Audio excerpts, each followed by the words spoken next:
Hey everyone, hope you're all doing well. This is D'Angelo from welcome to my channel. And we're doing Death March. Sorry, I'm on a new computer really quick, so I'm just going to set everything up super fast. Uh, there we go. And then can someone speak really quick? Speaking. Yes. Doing Perfect. Hello. things. Hello, There everyone. we go. Perfect. All right, good. So audio is good. Carl or anyone else watching, if you hear any audio issues, even the slightest, please feel free to make it known. That way I can go ahead and fix it on my end. And welcome everyone to the third episode of Death March. So as always, do we want to have someone? I think Edie would be the best person to do it. The recap for last week. I can give you what my interpretation of the recap was because the session ended and I got a message. I was like, "You're level 4 now." And I was like, "Great." And then you posted a picture of oh no, it started with you going like, "Here's a picture of the spirit you guys met with an image." And I went, "I have questions and concerns." And you're like, "You're level 4." And I went, "Great." And then I think it was Isabella who went, "We're just a little bit unconscious," or something like that.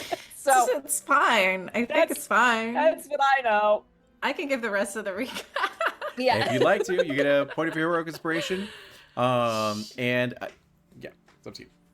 Oh yeah, I will attempt to do the recap. So yes, Edie had went to have it out with her rival who spoke to her kind of confrontationally, and we um were then short one person as she went to go have that confrontation.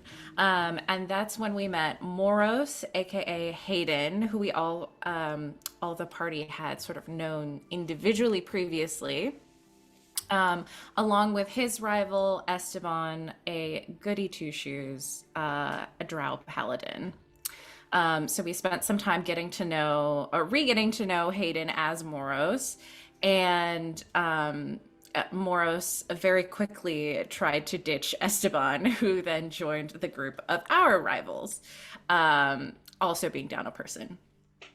We then decided to continue with the festival and we herded some turtles. It was a beautiful bonding moment, beautiful nature moment. Um, and Harrison won the Medal of the Horizon back. Yay for Harrison. It was pretty sick. Um, and then we did we do any more games, or was that was the last game we did, I I think you believe. did two. I think it was Riding the Horizon Back and then Arm wrestling. arm wrestling. Arm That's what it was. wrestling, yes, and we did some arm wrestling, which was very fun. I don't think anyone won any medals, but it was great. Everyone got to arm wrestle with some hot NPCs. As usual. Yeah. And we had some fun banter with that. But even though we lost the arm wrestling, we did get enough medals to find out that we were participating in the final round, the finale of the festival, along with our group of rivals. The final game was to explore the Emerald Grotto and find the Emerald Eye. And so we spent some time exploring underwater caves with the help of some underwater breathing potions, using some knowledge and also Morris's brute strength to help us along. Um, we ended in a final chamber with the Emerald Eye and a massive shark wearing the Emerald Eye around its neck. We fought with the shark briefly. It was getting a little scary at the end, and then Zeke knocks the shark out with a killer sleep spell, and we grab the amulet. I think Harrison grabbed the amulet. And we at that point there was, I believe, like an earthquake or some sort of disturbance in the cave blocking our exit. The only way forward, because we wanted to not stay in the chamber with the scary shark when it woke up, was a sort of glimmering crevice in like a smaller antechamber cave where we saw a pedestal with an amulet on it. And Foxglove very, very cautiously cast Identify on the amulet, which meant And you that touched it. she did have to touch it, which then caused a spectral figure to appear and give us a plea for help, a message and a plea for help. And as that happened, we all experienced falling through a vortex of golden light. I'm sure it's fine. And ended in a pitch black expanse. And we saw a warrior, a vision of a warrior shackled to the ground, and also like covered in this like gross, fleshy, crimson, like goo prison, who was praying to the Moonweaver and asks for our help, asks us to take the jewel. But they are cut off as we find ourselves passing out collectively. We were then dragged bodily out of the cave and awoke, receiving medical treatment. And that's, I believe, everything that happened last time. Perfect. And then, let me see here. All right. So, with that, you guys do blackout. But before we go to there, we're gonna like roll back the clock a little bit and go to. Oh, I moved this around, but that's fine. We're gonna roll back the clock to when Edie and Callister were there together, and everyone else kind of like walked off and went on their sort of own over here. So essentially, what you missed, Edie, was Callister was looking at you, kind of like really hard, and he was so confused for a while. And throughout the day, suddenly things started to click a little bit for him as he came to this conclusion that he does know you. And he just needed to know where he knew you from and recall this like horrible sort of like revelation, essentially. And do you, the player, remember that relationship? Remember just enough that this is going to be very uncomfortable, but and not enough that it's going to make it uncomfortable in other ways. I remember the discussion being that while I was working as like a guide, this was like a while ago, kind of one of my earlier days, and I maybe thought I was better at things than I was. That I had him and his group traveling somewhere, and I don't remember the exact setup of if it was that we had set up camp somewhere that was not a good idea. Yeah, so essentially what had happened was that at one point, and you can change this if you want to, but at one point in life you were a guide for hire throughout some like, you know, a treacherous mountainside, known for its dangerous sort of monsters and like rocky terrain and like not many trail markers. So you had known the area well enough that you people paid you a good amount of money to be able to get access to that area, so that way they can, you know, get resources, get shortcuts, just like enjoy the nature sort of trail or whatever the case might be. And some of your former clients was this individual named Arlen, and they were like cousin Callister, essentially. And they were two brothers looking to herbalists looking to gather ingredients to create some new like potions and sort of alchemy and everything. They were a very, very startup sort of business, and they were super eager and excited. Callister was more hesitant than anything to go on this, and then Arlen was absolutely super stoked to do so. As you went on this, something had gone wrong for you. So it was essentially like a weather event, like a flash flood that had occurred, and you could not have predicted that, which is like, you know, no fault of your own. But at the same time, when it did happen, you knew that the best thing you could do was to get out of there immediately with the people you have and make for sort of higher ground. No waiting, no stopping, and unfortunately, Arlen had lagged behind. For like one reason or another, there was an injury, or there was like, whatever the case might be, and you ultimately made the decision to leave them behind, or him behind. That way, that you could save everyone else, guaranteed, and get out of here, because you know how dangerous this place would be. And he was devastated by this. Maybe you looked different then, maybe you used a different name at that point, or use a different name now, or what have you, but it was a different chapter of your life. And then, so my question to you is, Edie was clearly off her game at that point. Whether it was pride, and you thought that, like, you know what, it's slightly cloudy, I don't think it's going to actually rain, we're going to be fine, like you knew danger was there ahead of time, or were you drinking during the actual situation, and a little bit of a situation like that, or what did Edie do? What was the flaw that Edie had that caused this to go wrong in a certain way? I would definitely think it was probably pride more than anything. I think she would have like not been like drinking while doing like a job thing. I don't think that would have been her thing, especially knowing it was a dangerous area. But I think she was probably like, has been here for so long and doing this for so long, and so many times it was just so routine. And so it was like, I got this, this is fine, and got kind of like complacent about maybe having enough caution about things. And definitely was like, it's the rain, it'll be fine. And just had gotten a little too relaxed for the dangers of the area, and definitely was more prideful about like, I'm hot shit, I got this kind of thing. Yeah. Okay, perfect. Yeah.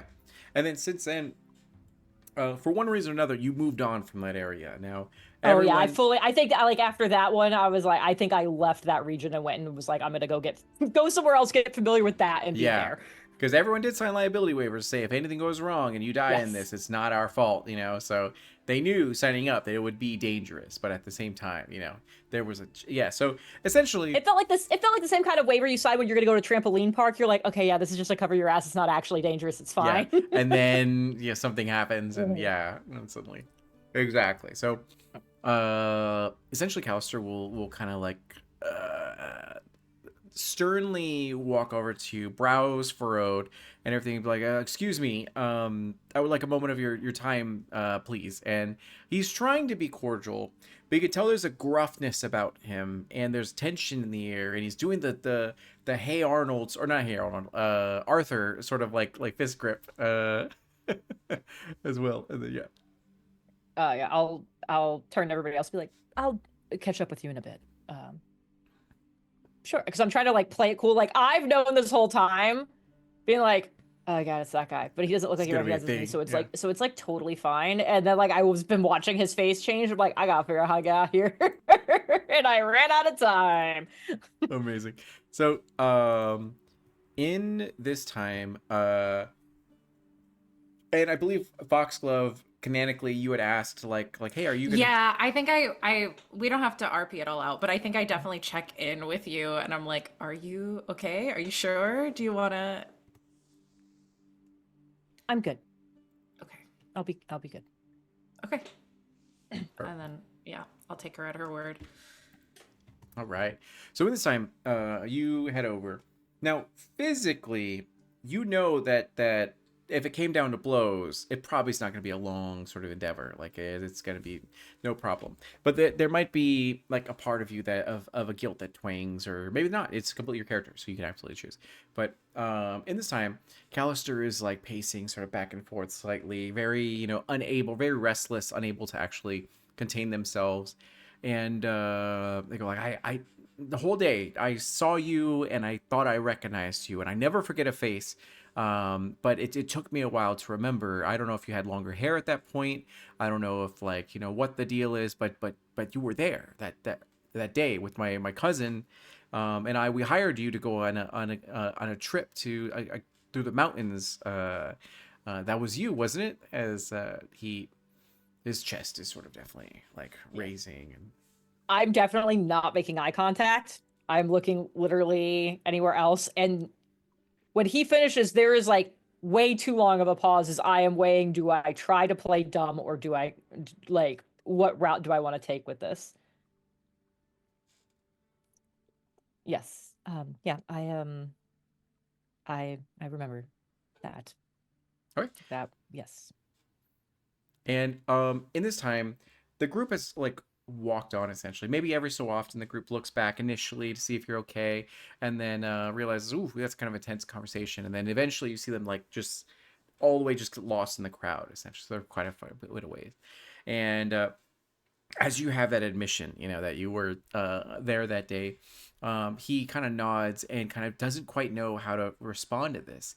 And he goes, it was supposed to be a quick trip. We were supposed to just get in, get out, get these herbs, and you know, you said it was going to be safe. You said that you had done this at you know 100 times before, and it was going to be good. But then, you know, my cousin died during that time, and not only that, but you could have saved him. Like you were, I've seen how quick you are, and how we saw the feats you did, and then you did nothing. You saw how many other people I saved. It is unfortunate and awful, and I am sorry. Maybe I could have saved him at the expense of someone else. I said it was likely going to be safe, but the reason you hire a guide is you know it's dangerous. And that was a risk you signed up for.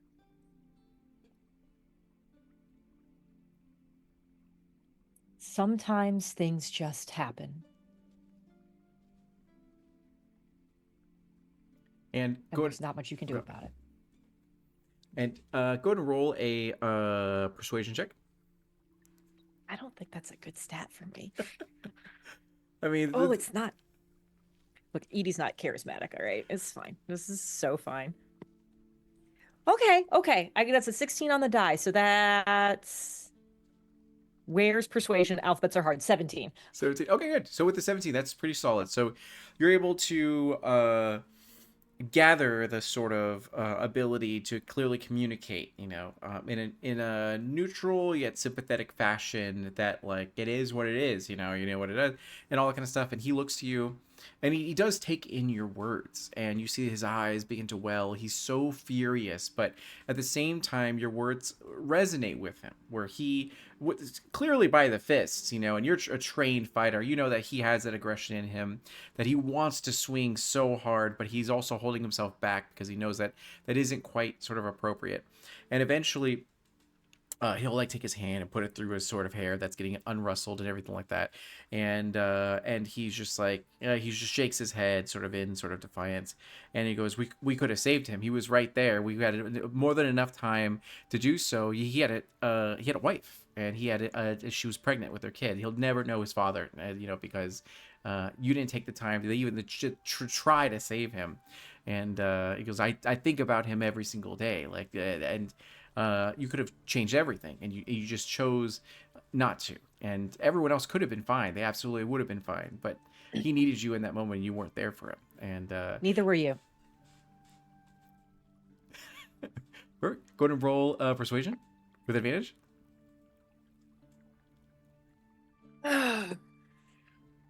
That's a 9. 9? Okay. That's a 9. That feels correct. So that's fine. Neither were you is crazy. I know. So the dice tell a story, and in that moment, he tried to help his cousin, but he wasn't strong enough. You know, he wasn't like, he was a bit more heavy set at that point, and he was huffing and puffing the entire way, trying to go at the behest of his cousin and everything. And eventually, I believe we decided that you had like knocked him out and then took him out of there because you could save Callister, but you couldn't save Arlen. Yeah. And so they could both die, or one of them could die. You know, essentially, and then. Yeah, and as you say that to him with a 9 to persuasion, so maybe it's like too abrasive in this moment, and he just looks at you so like dumbfounded at the choice of words that he puts like a hand sort of on his like the hilt of his actual sort of blade, until a guard actually comes by like, is there a problem here? Is there something going on? As you notice that there's a crowd of people that are like watching in the nearby sort of vicinity, and you see these two guards in actual like garb here, and they look to both of you guys and they go like, is there a problem here? Callus, are you okay?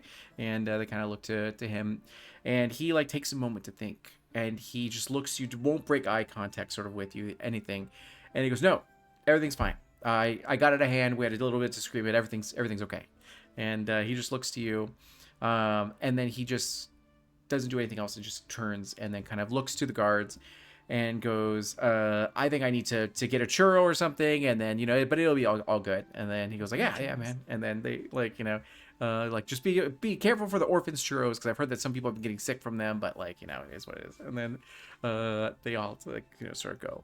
And at this point, the tension dies down as people like murmur and they talk, chat and everything like that. And then they all like sort of disperse, and you're left here in this crowd of sort of people. What does Edie feel, if anything, from this encounter? Whether it even be apathy or it feel, or the opposite, where you actually do feel. I think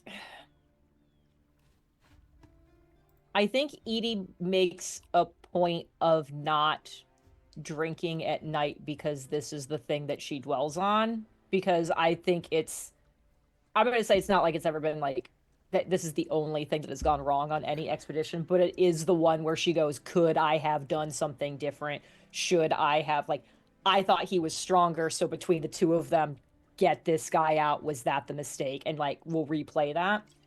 And so I think being confronted with it in a way she cannot kind of like control for herself, it's like, I think there is just like a tightness in her chest, and she like watches him walk away and like knows that like that conversation did not finish. This is going to be a problem later.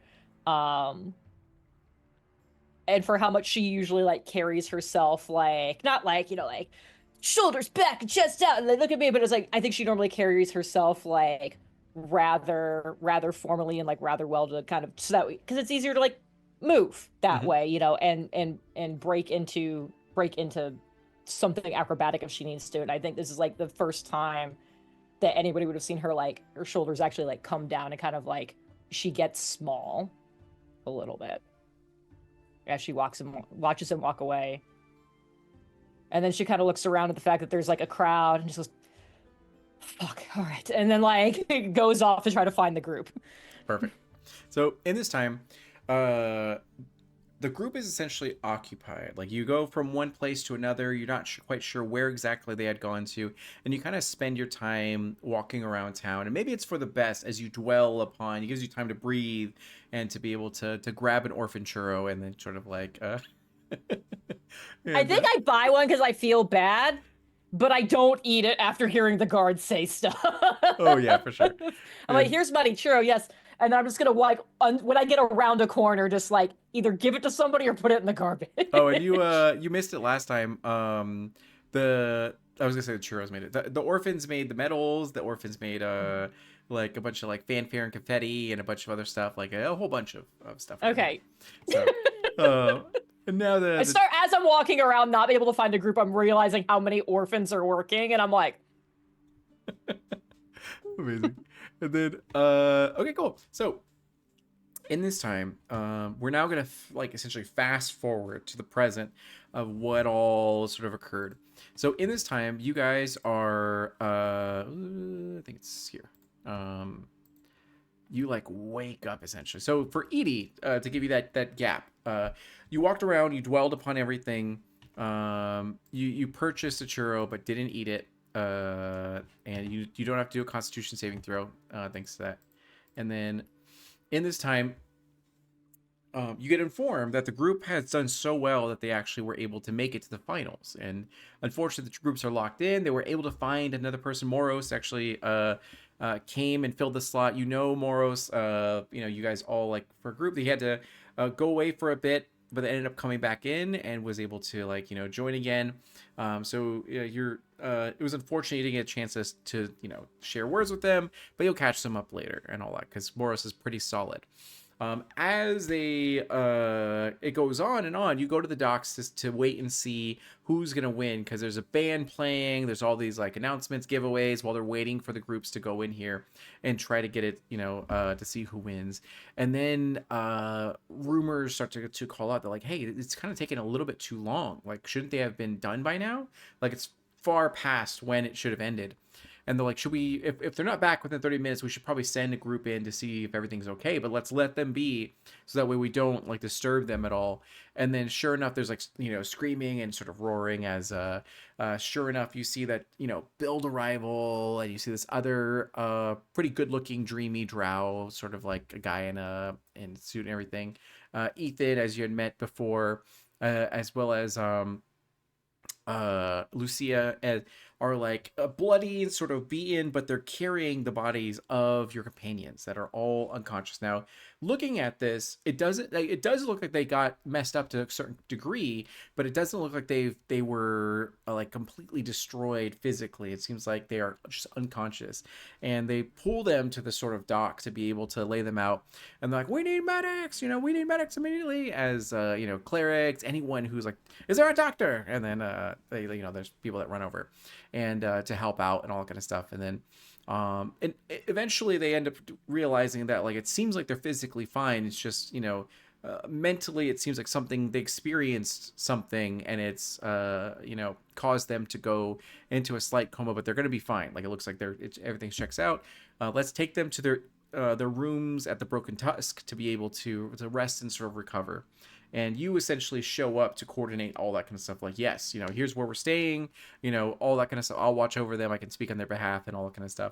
And in that discussion, you see Elder Ushru, who is this elderly sort of orc, the organizer of all this kind of stuff. He looks over and goes like, I'm so sorry. This is completely sort of out of pocket at this moment. But, do we know who won the actual event? Because they look to the rivals, and NED, you're kind of like here for this and all that kind of stuff. You look to the rivals, and the rivals are looking around to each other, and then Lucia will step forward and be like, it was them. When we came upon them, they were passed out. They were muttering. We heard some sort of weird conversation, but ultimately they passed out, and we had to get them out of there. And then but they did have in one of their hands the actual Emerald Eye. And they're like, okay, we'll make the announcement later and go from there. And the group, and you slightly hear the rivals kind of be like, well, I mean, should we have said that? Should we I mean, if we the group who brings the Emerald Eye back is actually the winner. So like we brought it back, and then Esteban's like, no, they would have brought it back if they were awake. So it should go to them. I could not in good conscience, take that from them. And they're like, okay, fine. And apparently your group won, and they announced that to everyone. They're like, oh, group 13 ended up, winning the event. And they're like, yay, they're going to be just fine. They're just passed out right now. Weird spell happened to them, and they cannot wake up. And they're just kind of like, yay, as the enthusiasm kind of died down just a little bit. And sure enough, in this time, you guys all slightly begin to wake up, but you're kind of groggy. So prior to you guys waking up, what happens is the same vision floats through your mind of seeing this, this spirit, this individual plead and beg you sort of for help and to free them sort of from this place, and all this sort of like you have fevers, chills, as this thing is just running through your mind the entire time. And Edie, you were in the second floor of like the Broken Tusk, with all the group just kind of over like watching over them. There are some like physicians that are there just to check on all of them and make sure they're okay, and the rivals have also agreed to like stay there sort of with you guys just to make sure you're all right as well. And the guards like take a full statement and everything. And Elder Ushru is here, and he apologizes. He goes like, we knew that the grotto was going to be dangerous, so we set it up for that, but it should have not been anything that would have been so detrimental that it could have done something like this. I'm not sure what had happened, but I'm grateful that you guys were able to step in and be able to take and then build a rival. We'll go like, of course, it's what any good upstanding citizen would do, and that's us. So that's what we would do, and they're like, yes, thank you so much, thank you, and they're just kind of all there.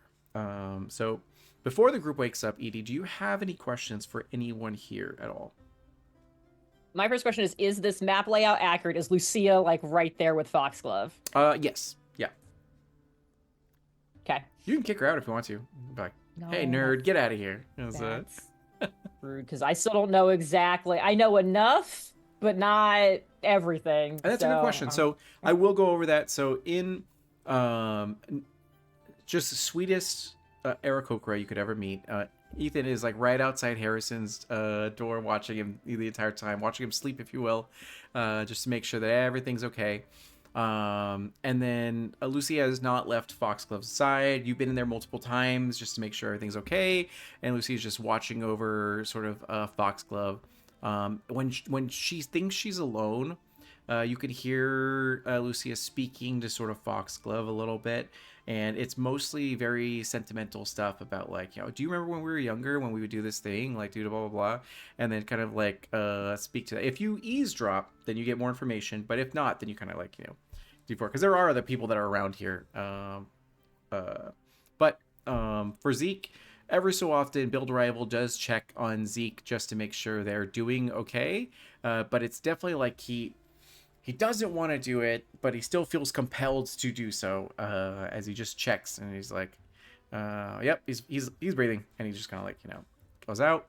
And then Esteban, similar to Lucia, will actually more intimate than Lucia, will be brushing the hair out of Moros' face and being like definitely took a tumble there. Hope you're okay. You know, don't worry. When we get out of this, we're gonna get food. We're gonna get, you know, drinks, and everything's gonna be totally cool. So don't you worry one bit. Are you comfortable? Let me get another blanket for, and then just like completely taking care of Moros. And then Callister's just in the corner in the chair, kind of like doing their thing, making sure Lucia eats and, you know, drinks and all that kind of stuff.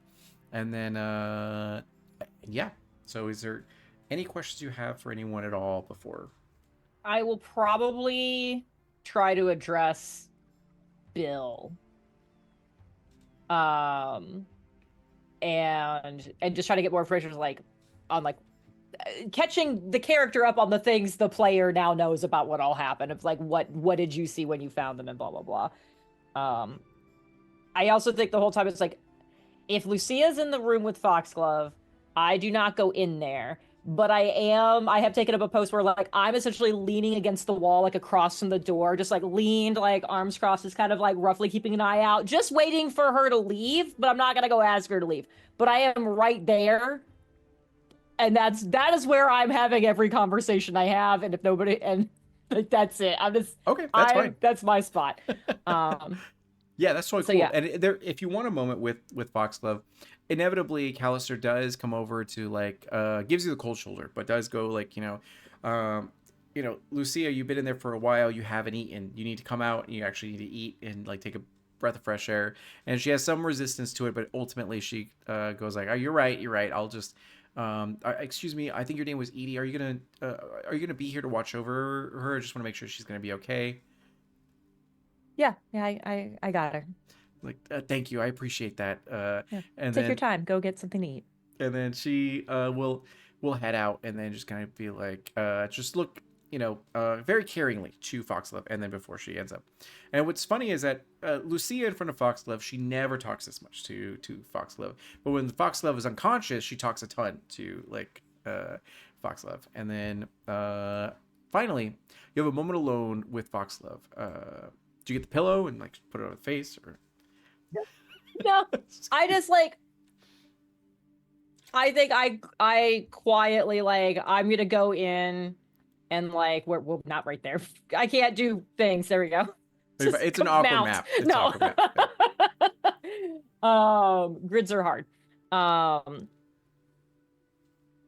think I go in, and if there's like a chair, I'll sit in that. Otherwise, I think I just like sit on the floor, like facing the bed. I'm just like, and I'm just gonna hang out, and I'm probably like just like fidgeting with a dagger, just kind of like spinning it just as like and there's like a stairwell, like I'm looking in the direction of Foxglove and the bed, but I'm not like looking at her. And it's just like, it's like, okay, this is okay. Like I've taken up a post where it's like I'm keeping an eye on stuff here, and I'm not gonna talk her unconscious ear off. I'm just gonna be here.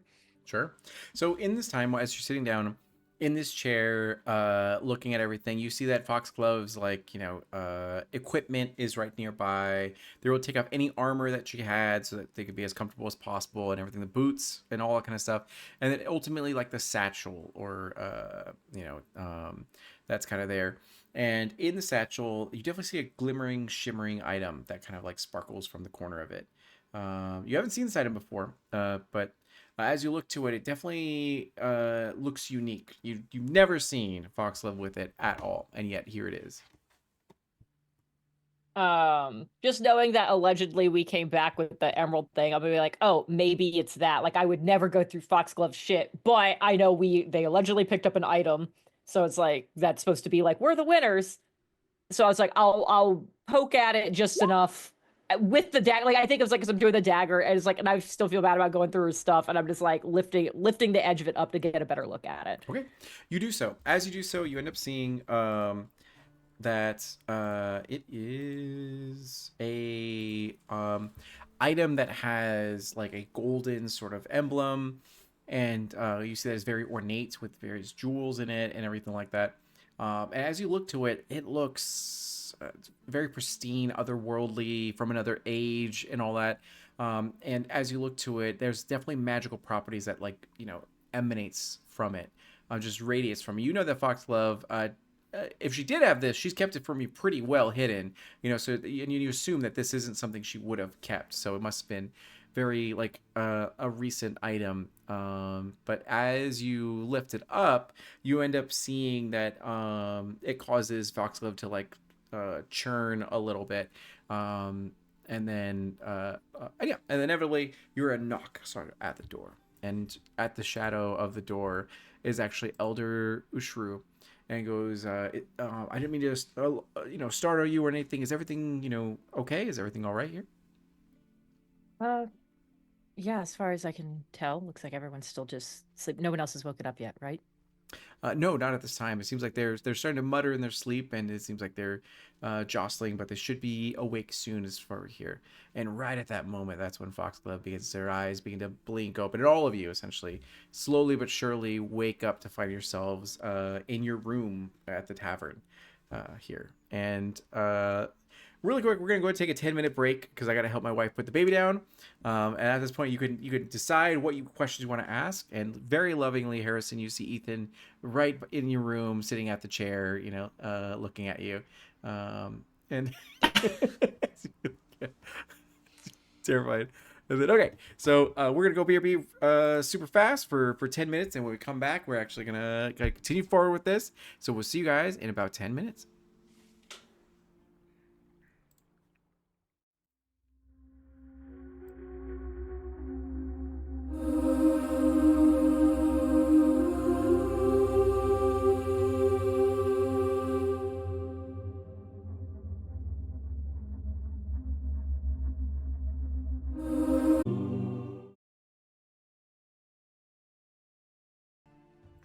Hey everyone, welcome back. We're excited to be able to get rolling with the session when everyone conveniently wakes up right after break time, so that's always fun. And yes, all the artwork will be the characters eating burritos. That's what the burrito fund is for, is the artwork to fund all that. So it'll be great. Or it'll be the orphans working on the churros in the churro factory, dreaming that they could be warriors as great as the characters here. So it'd be great.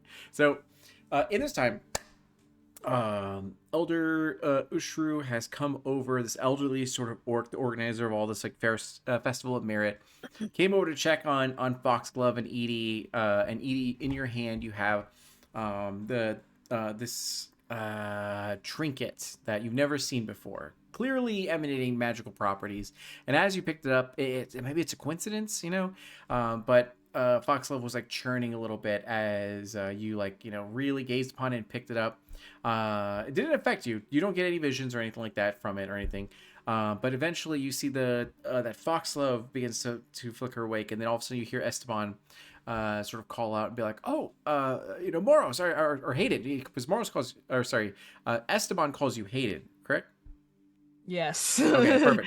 So it'd be Yes, like, "Oh, Hayden, you're awake. Oh my gosh, the prayers worked. It's wonderful to see this. You look great." As He's like, excuse me, Elder. Don't lie to me. Elder Ushru, Moros is my best friend is awake. So we should be good here. As everyone all of a sudden starts to awaken. And then what is it you guys say or do at this time as you rouse yourself sort of awake? And Bill will be like, "Oh, how fortunate Zeke is still alive." And it's kind of like, Oh, drink his tea. Jesus.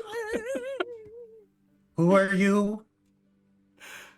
And then and he just looks and is like, the person that saved your life, thank you very much. As he like storms away. And I hate this funeral. and at this time, you all find yourselves able to get up, to speak, to think clearly. You were all like, you feel tired, a level of exhaustion, not mechanically, but there's a wave of sort of like exhaustion that kind of falls over you as you were plagued by the same sort of vision and dreams, and you are safe, you're sound. You still have some of the wounds that you had from the encounter with the shark and all the stuff that you had gone through and everything like that, but you're ultimately okay. You've been taken care of. And each one of your sort of rivals goes to like check on you in some capacity, except for Bill. And then and yeah, so what does it you guys say or do as you all awaken? You can get out of your beds and go to one another, whatever you like to. So, did we all see the same thing? Did you guys see what I saw? Yeah, I guess it's kind of hard to tell on the art thing. So are these all individual rooms that each bed is in? Correct. They're all in each Okay. individual rooms. All the doors are open right now, just so it's easy to check on you guys, make sure you're okay. But you can get up and walk around if you'd like to, and all that kind of stuff. This guy's gonna go get a drink now that you guys are awake. And then and yeah. Is Edie holding the amulet? She is, yeah. Yeah. I'm gonna reach up and say, just maybe don't touch that. Also, hi. It's really good to see you. Yeah. Nice of you to wake up. Looks like you guys had all the fun without me. Define yeah, fun. yeah, fun. Yeah. Can I do like an Arcana check to see if it's safe for me to touch the amulet again? Sure. Because my identity spell did work. D'Angelo did tell me what it does. Yes. But I want to know, like, is it safe for me to touch again? If Edie touches it, is she also gonna like pass out? Is it gonna hurt her? Yeah, so I just want to check on that first. I'll use D&D Beyond. See if they betray me. Well, a little bit. It's a 14. Definitely recognize that Edie is a dragon warrior. She's chosen through prophecy. So, no, you recognize that it is safe. It's clearly, it had a surge of power that has been dormant for quite some time, but now it has like receded. Still magical, but not as powerful as it was when you touched it. It's not going to assault your mind. As you look upon it, you could feel its properties and everything like that. Okay. And it's at this time that Elder Ushu goes like, excuse me, I just wanted to speak to you a moment. Maybe all of you, because you were all sort of wrapped up into this in some capacity. I couldn't help but notice that you came out changed from when you first walked in there. Not in a metaphorical sense of you were stronger people from going through the Festival of Merit, like I usually tell people. But you genuinely have been changed by, like, and affected by, I can only assume, the Jewel of Three Prayers. And it's been rumored to be in that grotto, and I've searched for most of my life to see where it could be, and I could never find it. But I always knew that it was in there, and now you've apparently stumbled upon it, and that is why I have to speak to you of grave import. As he like clears his throat, and you see another elderly goblin like walks sort of out of the room and locks the door behind her to give you guys all privacy, and and Ethan will speak up and essentially be like, I'm not really a fan of being locked into this room. You sure it's really that important? And he goes, it's gravely sort of important. As any questions from you guys at all? Anything that you'd like to say or do? How hard did you look? We kind of stumbled upon it pretty easily. Like it was right next to the shark where you tied this emerald onto. He's like, I've spent 30 years of my life checking. Trust me, I tried very hard. You might need an ophthalmologist. No. And he's like, listen, I didn't know that the shark was going to hit the whole thing and cause a collapse with inside. It definitely made it. I loosened the grotto for you, all right? And then you loosened the pickle jar for us. Okay. And yes, and he goes, anyways, he goes, listen, a vision came to me last night. A golden amulet rose to the surface of a pool of blood, and countless hands lunged upward out of the blood to grasp it. In turn, all the hands fell back into the pool until only one remained. The one whose hand claimed the amulet was a handsome man with curly hair and a somber expression. He turned to me and said, they must find me, the ones from the grotto. And please, tell me, did anything happen to you? Like, what happened to you to cause you to become sort of like this? To leave no detail out. As he eagerly waits as he sits in a chair and like looks to you guys. Yeah. You'll forgive us if we don't trust you outright just because you say so. Do you know the man in your vision? He doesn't. Yeah, because you know the name Elixion, but you don't. Maybe you don't quite know it. And and he goes like, I've never seen this individual in my life, but I've been visited by him, and these visions don't just come willy-nilly. They actually have a purpose and a meaning, and this was a very powerful situation. And I feel it is my purpose, my place to guide you properly sort of through this to the best I can. I'm old and feeble, and I can't travel, but I can at least guide you and give you information to help out. How handsome are we talking about? Are they like a Jagao 10 or like a Waterdeep 10? Like what's the sliding? He's kind of like Build Rival.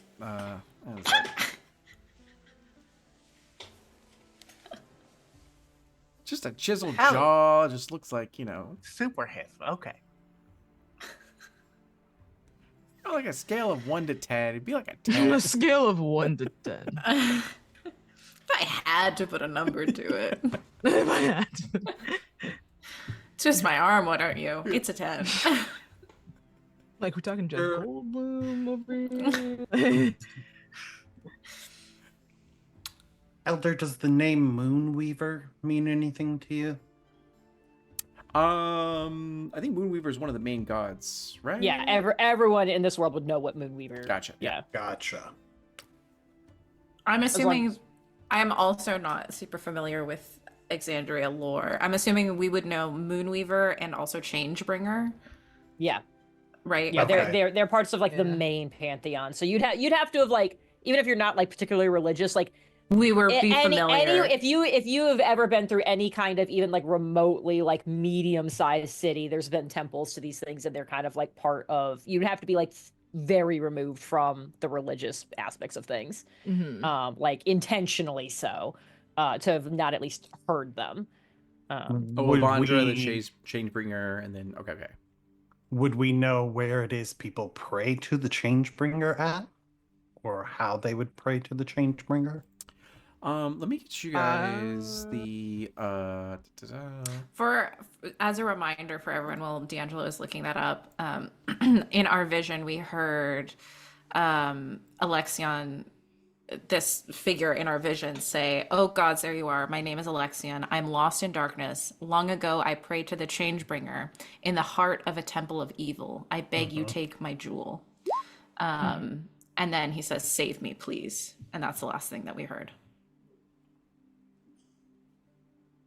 and if you said that in character, then Elder. Do you say that in character? I would not. Because Okay. simply because my companions seem to not trust Elder Ushru, so I would. That's just for everyone at the table because I know it's been a minute. Because it also looks like all the rival party is also still here. And so regardless of how I feel It's a about big Ushru, room. I It's was a, like, that's all. Yeah, it's fine. I don't think I would I say think- that out loud. I think But- Zeke would turn to. I'm sort of waiting to see how the rest of my party is handling this Okay. before I share. So as you guys, or sorry, Zeke. I was going to say, I think Zeke would turn to the elder and say, "Elder, forgive us. We've only just awoken, and those people out there aren't really our friends. If you could give us just a moment to talk to one another on our own, then we will rejoin with you and let you know what you need to know." And yeah, so he will look to you guys and go like, I believe your fates are intertwined. To be honest with you, please, meet alone. But I believe they should have a say in this conversation. And Esteban will be like, well, I mean, while they're waiting, I could at least tell you what we experienced from our end, because although we didn't go through the same thing, and it kind of like goes muffled as you guys all gather together in the same room. And then and meanwhile, Esteban is like, are you feeling okay, Moros? Are you like, do you need to eat? Are you thirsty? No, I'm behind. Okay, if you need Why anything, don't you go tell him about what happened over there, away That's- from us? That's 'cause I a would great just idea. That's get why to you're the chat smartest of us on too. each other. And you're like, of course, you do it. Yeah, absolutely. And they have a powwow with Elder Ushru and like kind of explain to him their side of things. And then meanwhile, while this is happening, you guys will go ahead and have the room alone with each other. I look up and I say, Moros, good to see you. So this is the first time I've noticed that you're here. He's gonna squint at you and be like, yes, trying to like remember. 'Cause his And do you memory want is to, so bad. for the sake of Edie, or sorry, the player, would you introduce Moros and what's happened thus far? Yeah, because you guys canonically are friends and have been in the same group for a while, but that context of where you've been, Oh yes. So essentially, you most likely met Moros when he was still Hayden, prior to him getting kidnapped and sent down to get forced to get sort of like learned and trained under the Court of Night, under the basically trying to protect the Queen against the Moonlight King and stuff like that. And then Esteban, he dies. Sorry, he dies and gets remade, and he gets pulled back from basically what Esteban believes is hell to the present, to the surface, and that is why they hate each other. Well, Esteban really likes him, and Moros hates him because he's like, I feel like I might accidentally break my oath because I'm supposed to be protecting the Queen. But yes, he most likely he doesn't have a lot of memories because basically it's like, imagine like only being in darkness and then someone turns on the brightest fuck flashlight. Like that's basically how he is constantly now. So Like, it's like so at this point, Edie wouldn't know that it's Moros. She would believe it's Hayden, and so she probably would have said, "Hi, Yeah. Hayden." Okay. got yeah, and he would just be Then- so confused. it. Retcon that. I said Hayden. No, you're fine. Yeah. Perfect. He sort of he keeps like he'll always like try to correct, but it's just more or less like now he just knows he has two names because he just doesn't remember. But they refuse to call him Hayden down there. So Perfect. And I would say that probably for you, Moros, that despite you not having all of your memories, you do get this warm Yeah. feeling when it comes to this group. Like you know their Yes. names, and you feel like you can trust them, and yeah. yeah, I have like bits and pieces. I know that Okay. they're good people. It's just I don't remember exactly what they played into my Well, life. good is kind of they're nice to you. That's They're good relative. Relative. Yeah, there you Yeah, go. exactly. You have Good positive relative. memories associated. There with you that. go. Exactly. Yeah, Good yeah. for you. They're If they good in the grand friends. scheme of They're things, debatable. friends. Amazing. Uh, And then okay. okay, go for it. So yeah, it's like, oh, Hayden, good to see you. And then quietly, what the fuck happened in there? Yeah, okay. I sorry. I just because he's old and wise seeming doesn't mean that he's actually wise. And so No, I'm with you on that. okay. So we're good. No, so what happened? I told you touching things is not always good. Who touched things? And I look at Foxglove. I go, "Did you touch things?" It was touch as a component of the spell. To know, identify. It's Okay. sorry. Yeah. Okay. Foxglove casts Identify on. It's not cursed though. Like it just had a lot of magical energy stored in it, and that's gone now. So it's actually safe to touch now. And Yeah. I grabbed You say it. that as I'm still like, and I go, "Oh, Yeah. good." Yes. So I Can was we- very scared when I woke up and I saw you holding it. But no, it's okay now. But yeah. Also, Moros does not remember anything about what he told you guys. Because I remember he did explain something before you cast Identify. I do not. Him and I do not remember. Oh, you're okay. So, in the Roll20 chat, there is I'm, the like the scrolling up as recap fast as I of like, can. yeah. Well, I Oh, the reposted it. vision is at the most recent. Yeah, I Yeah. reposted Yeah, the the vision vision is- so that yeah. way, Okay. because and yeah, and just a benevolent dungeon master. Yeah, to there was one other players. thing. Yeah. This is a very important part of your guys' stuff, you know. So, feel free to review Wrote it down, that, but who whatever you want to wrote do it? with it, just so that you have access to it and they can like fully see it. And then Copy. yeah, copy, paste, pin, and then Yeah, I wrote it down somewhere. I'm hunting it down. 80s. It was awful. We were underwater. It felt like I was constantly drowning, and then we got hit with like a flash flood of a vision, and it was terrible. Like, I don't know. Have you ever been in a flash flood? Like, you're just like an onslaught of water and fear, and it was terrible. Yeah, it sounds awful.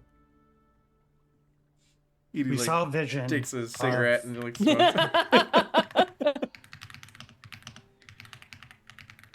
We saw a vision of a man who said his name was Elixian. A very attractive man, if I'm being honest. And he said that he was imprisoned and he needed help. And then he begged Moonweaver to guide those with power, meaning us, to the site where he first prayed to you to save him. So honestly, it kind of sounds like we're on the hook for some sacred mission that we didn't sign up for. There's a temple of evil. Or Would heart of I- the temple of evil? Would I know Moonweaver isn't technically evil? Because it's under sort of the same. How they describe is like the same way they describe it in Evans. So that's why I'm like, would I be able to say that it's not necessarily evil? Just You and Dark. Edie are the lore masters, essentially, of Exandrian sort of lore. So I know Evandra as a good god from just like normal D&D sort of stuff. So if it's different in Exandria, then like lean on that knowledge. But if you also have more, yeah, I points- just know. Mhm. Yeah, I just know Moonweaver, since it's like the goddess of moonlight and autumn season, is attached to like the moonlight court in the sense of like just more or less like because they sort of run in the same circles as the great gods they pray to. Gotcha. Hmm. I think Evandra would be a good god in this situation. Now, how you Moros feel about it, that's a different story, because of your Yeah. experiences. Yeah. So, yeah. Again, Boros would just be like good relative, not evil. Yeah. Maybe more neutrally. Like kind of like this group. As look over. The elder mentioned that we all look different. Does anybody feel different? Do we know? Your ears are shorter. I just smacked Zeke. Harrison, you I look was fine. asleep and that Aarakocra is in there. He probably nibbled on him. Like, I kind of want to do a joke. Yeah.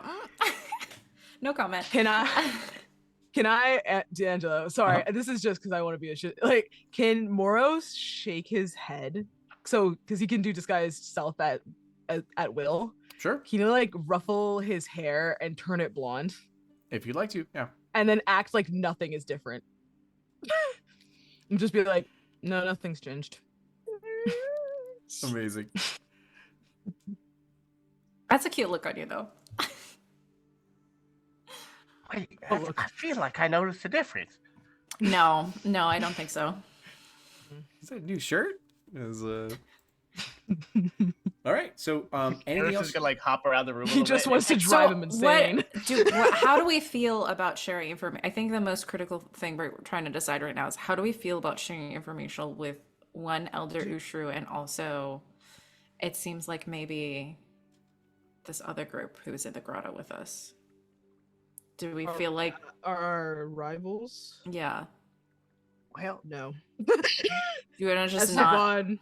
Esteban cannot be trusted with this information. He'll go on some sort of crusade thinking he's the Holy One that they're talking about, even though there's someone else in the vision. He does that. That's his thing. And then from the distance, you hear through muffled walls. Well, if this is what we gotta do, then this is what we gotta do. As like right on cue. And then Z. Case in point. I mean, do we want this mission? I Is don't there think some we get a great choice prize now. at the end of this mission? Oh, of course we got a choice. We could just leave. Right? can He's we- just gonna raise an eyebrow and be like, "You haven't messed with gods before, have you?" I mean, I've done a lot of things, but Not that way. oh, He's gonna immediately correct you. Not Okay. that way. I'm gonna tell you this right now. If you reject this mission, the Mists of Barovia are gonna take you. I was about to say, I was like, thanks everybody for joining us for Death March. Turns out it's over. Turns We're out just we're a not bunch of doing cowards. it. The Witchlight Later. Carnival arrives in front of you. Yeah. And then Moros, in his great wisdom, is just gonna go, "Women are messy." That's how he's gonna word it. He's gonna look at you with a raised eyebrow and be like, "Case in Okay, point." fair enough. Not case in point. Wait, actually, Jay, I'm gonna send you a message because I think you know more about my character's backstory than anyone here. Because Okay. you would have met Foxglove before they were Foxglove. Also, Yeah. 'Cause he I know. consistently I'm almost sorry, fucks up your Jen. name. I'm a sorry, Jen. fag. I'm Oh, sorry, no. Jen. But canonically, it would make more He sense. keeps almost That's fucking up fine. your name. So It's totally fine. Amazing. You're like, I'm fine. Yeah. Well, Frankenstein's doing his best over here to not misname anybody. was That's why he there- doesn't really call them by their names, if you've noticed. He just goes by a Hey, pointed you. look. Pointed look, like, please look at me when I'm talking to you so you know it's who I'm talking about. And then Harrison? Oh, sorry. Ooh. Well, like we were the only ones in the vision, right? Like, why? Are we held to secrecy? What if we tell them and then, like, we get smited or they get smited, or, well, that might not be too bad. But yeah, I mean, we were the only ones there, right? Or else they would have passed out, and then we would all just be, I guess, dead. Can I do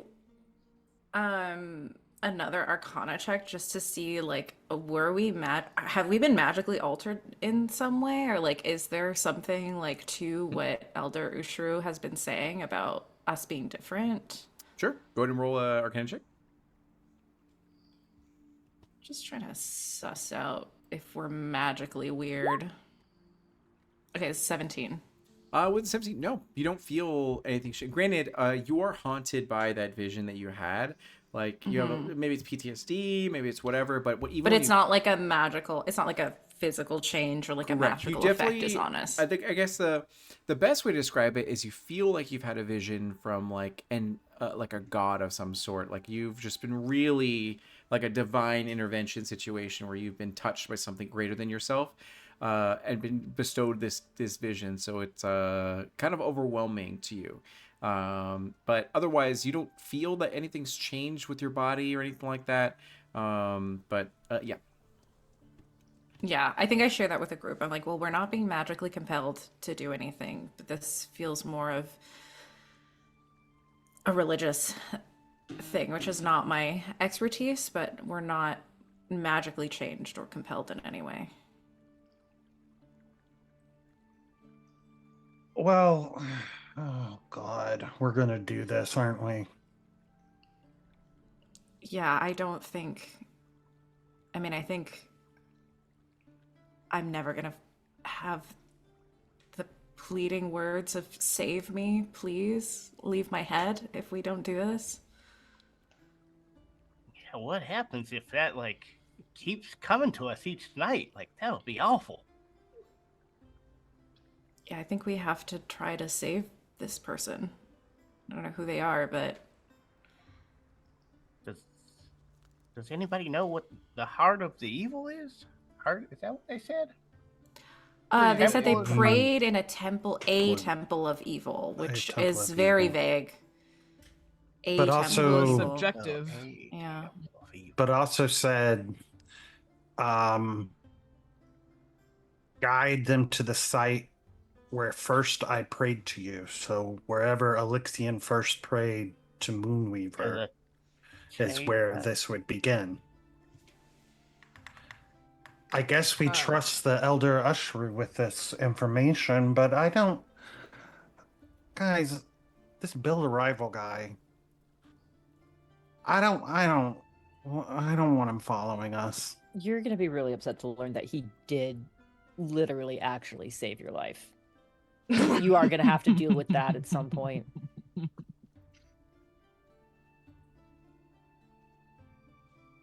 I'm actually impressed. Based on the comments he made, I think he would have let you die. So this is an interesting development. Fine. I'm not saying trust him. I'm saying that, like, I also think enough information is out of the bag that I don't know if we're going to be able to stop them from following us or going with us. Lovely. Well, you could all. on the plus side, I'll get to know that hot air Cokra better. oh Jesus Christ! I stand up. You're like, all right, we're done. Yeah. You could always sleep with Build a Rival. Everyone you seem to sleep with just disappears. Ice cold, Harrison. No, what? Ice fucking cold. Or wait, I guess we always leave. Take Never mind. 3d6 emotional damage. Oh, Psychic damage. Jesus! Psychic damage from Lucky. God, I love Harrison so Oh my much. god. So in this time, what happens is you hear the sound of a muffled conversation from beyond the sort of room, and maybe Edie opens the door, maybe they don't quite yet, but you hear this muffled conversation essentially go, Bazzoxan is a grim town under the control of the Aurora Watch. It's not a pleasant place to visit. And you hear some of the people be like, wait, why do we have to do this? Like, that doesn't make any sense. I didn't sign up for any of this. And he's like, I understand that, but you've been chosen. This is a divine situation. Like, you don't understand. The fate of so many people could be, at risk because of this. You must go, like, together as a group. The vision, sort of said so. This is beyond any one of you or your personal sort of like, desires or quarrels or whatever the case might be. And then if you want to, you could stay in the room and listen, or you can open the door and be a part of the conversation, whichever you like to do. Eavesdrop. Yeah, I think Edie was getting up to like open the door and leave, and then as hearing this is just like a hand like up, like she was going to touch the knob, and then is just like pulls it back and is just going to very quietly wait. Okay, so in this time, you hear Lucia kind of pipe up, and it goes like, "Well, I mean, this sounds very important. Like, if we were, I think about our circumstances. We were all brought here for one reason or another, came together. Like, what are the odds or chances of this? This doesn't. And if there's so many people are really at risk, maybe we have to do something, right? And like, what does this entail? Like, what does this all, mean essentially?" As Bill sort of speaks, and he goes, you found a piece of the Jewel of Three Prayers. You need to actually be able to bring it together fully in order for, it to actually be able to help and protect, the people. And they're like, so it's just we just gotta drop it off. We're just like, there's better people than us can actually take care of it from there. We just have to escort it from one place to another. He's like, yes, essentially, and maybe more, just depending on the circumstances. And they all kind of, some of them groan and moan. Esteban will absolutely be like, done. If you guys don't want to do it, I will absolutely do it, no problem. I just need the vestige of divergence, I believe you called it, and then I will go. And you hear a couple of them be like, I mean, maybe we should go. Like, what if we don't go and then something terrible happens and we know that could have prevented it the entire time? And you hear them all get kind of quiet. And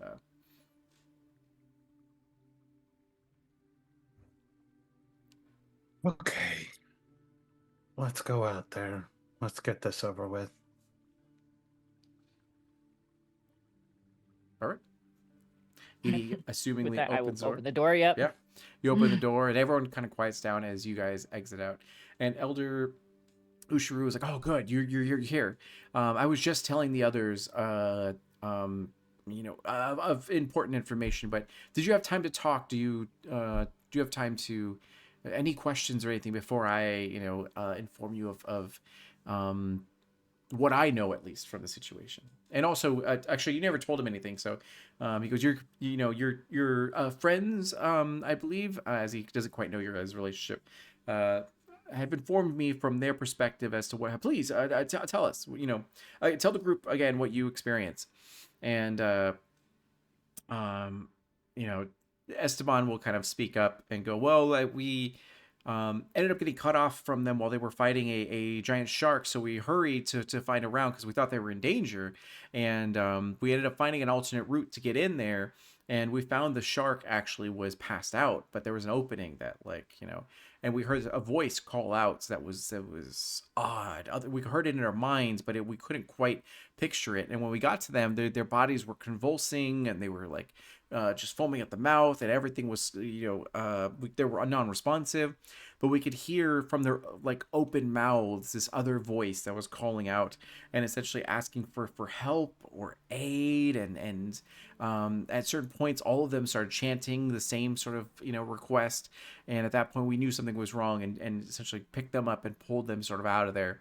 We had to fight the shark, to the death to get out of there, and then kind of the grotto itself was crumbling in certain areas, so we had to really rush to get them to safety. Bill was great. He actually carried Zeke, and it was super awesome. And then at this point, they go, yes. And then for you guys, what did you experience during this? Oh, go ahead. I was just going to relay what we experienced. Sure. Yeah. So- Go over the details of the vision and then waking up here. Everyone is on the edge of their seat as you explain, the vision in full detail. Especially Alexion, as they all look to each other, like, have you heard that? Have you heard that name before? Like, no, I've never, heard that. And even Elder Ushru's brows sort of furrow as he listens to this, and he goes, "All right, I was just telling the group that you should go to Bazzoxan. It is a grim town under the control of the Aurora Watch. It's not a pleasant place to visit, but if what you tell me is true, then you have found the vestige of divergence. Do you have that item in your hand at all, or did you tuck it away in your satchel?" I mean, I definitely would have handed it back to Foxglove before we left the room. Yeah, I would. I think I would have put it in my pocket, but I'll bring it out and show Sure. them. Elder Ushru asks for it, just to see it with a feeble old man hand.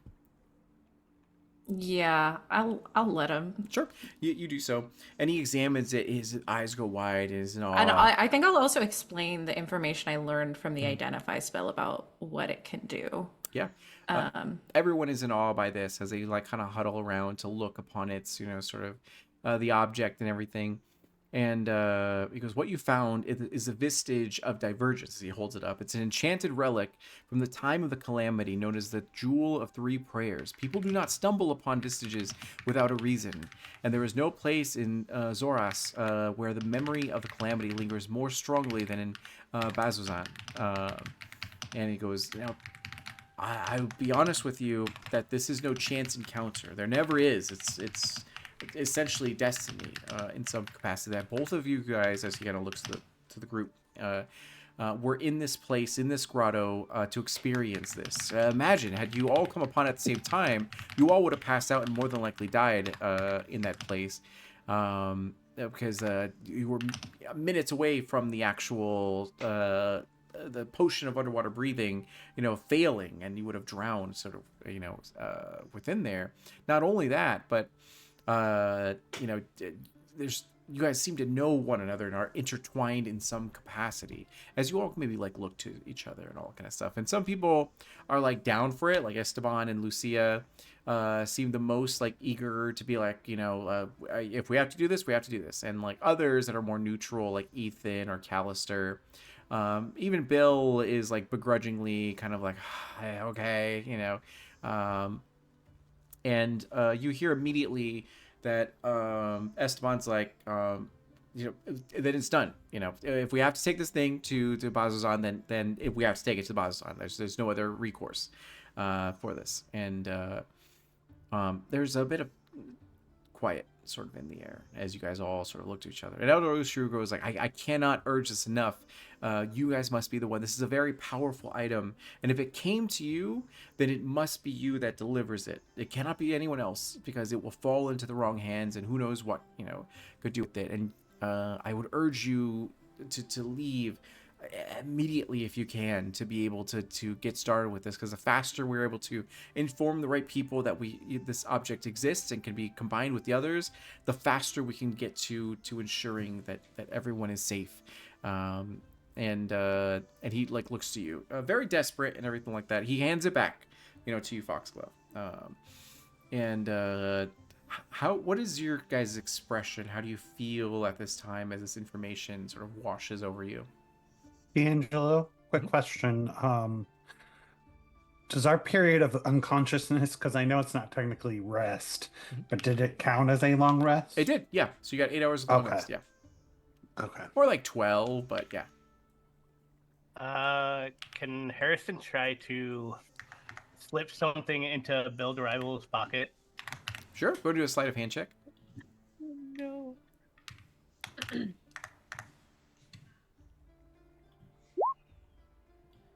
A dirty 20? Oh my god. You do so. And Harrison is going to speak up. He's like, well, if we're all going to be on this quest together, I think the vestige should stay in the hands of someone in our party, because we clearly cannot trust the others. Because before we passed out, I saw Bill DeRival lift the Emerald Eye off of Zeke as he was passed out. And Bill DeRival essentially looks like, no, I didn't. What are you talking about? As he looks at others, and then Esteban's like, Bill, why would you do that? And then he's like, no, it's not. I didn't do that. You could check my pockets. And he immediately puts his hand in his pocket and feels something there. And he pulls it out and he goes, I swear I did not do this. I swear on everything. And they all give him a disappointed sort of look. And he's like, Bill.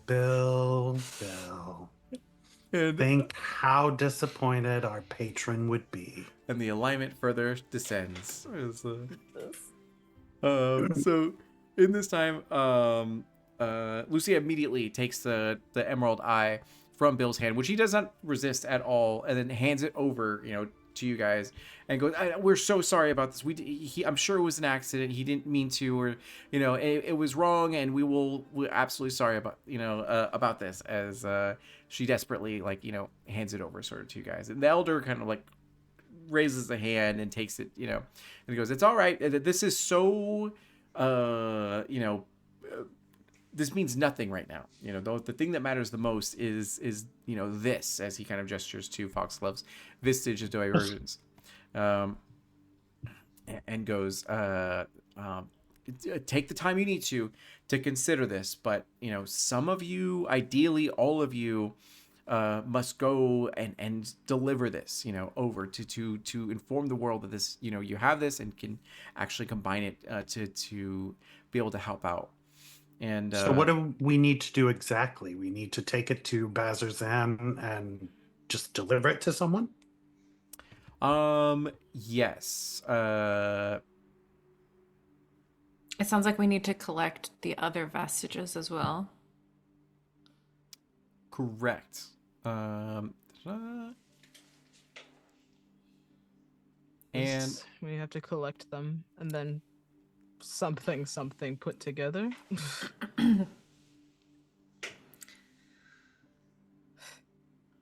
yeah, and you just essentially got to go to Bazozan to be able to do it. He will like hand you a letter that's like sealed. He goes like, once you get to Bazozan, I hand this letter off to my contact, and he like writes down details sort of into it. But although I can only tell you and warn you about how dangerous this is, how important this is, I can't force you to go and do this. So I can only urge you to do so. So please think upon it if you wish. If you do not want to participate in this, then you don't have to. You can walk away sort of from this. And immediately Esteban's like, nope, I will do it 100%. Whether it be I do it alone or with allies, either way, I swear to you that the Vestige of Divergence will get to its destination. And Lucia looks very conflicted as she looks over to Foxglove and goes, this seems very important. So if you need help, I will do what I can to help you. And Esteban's like, thank you, Lucia. I appreciate that. Yeah.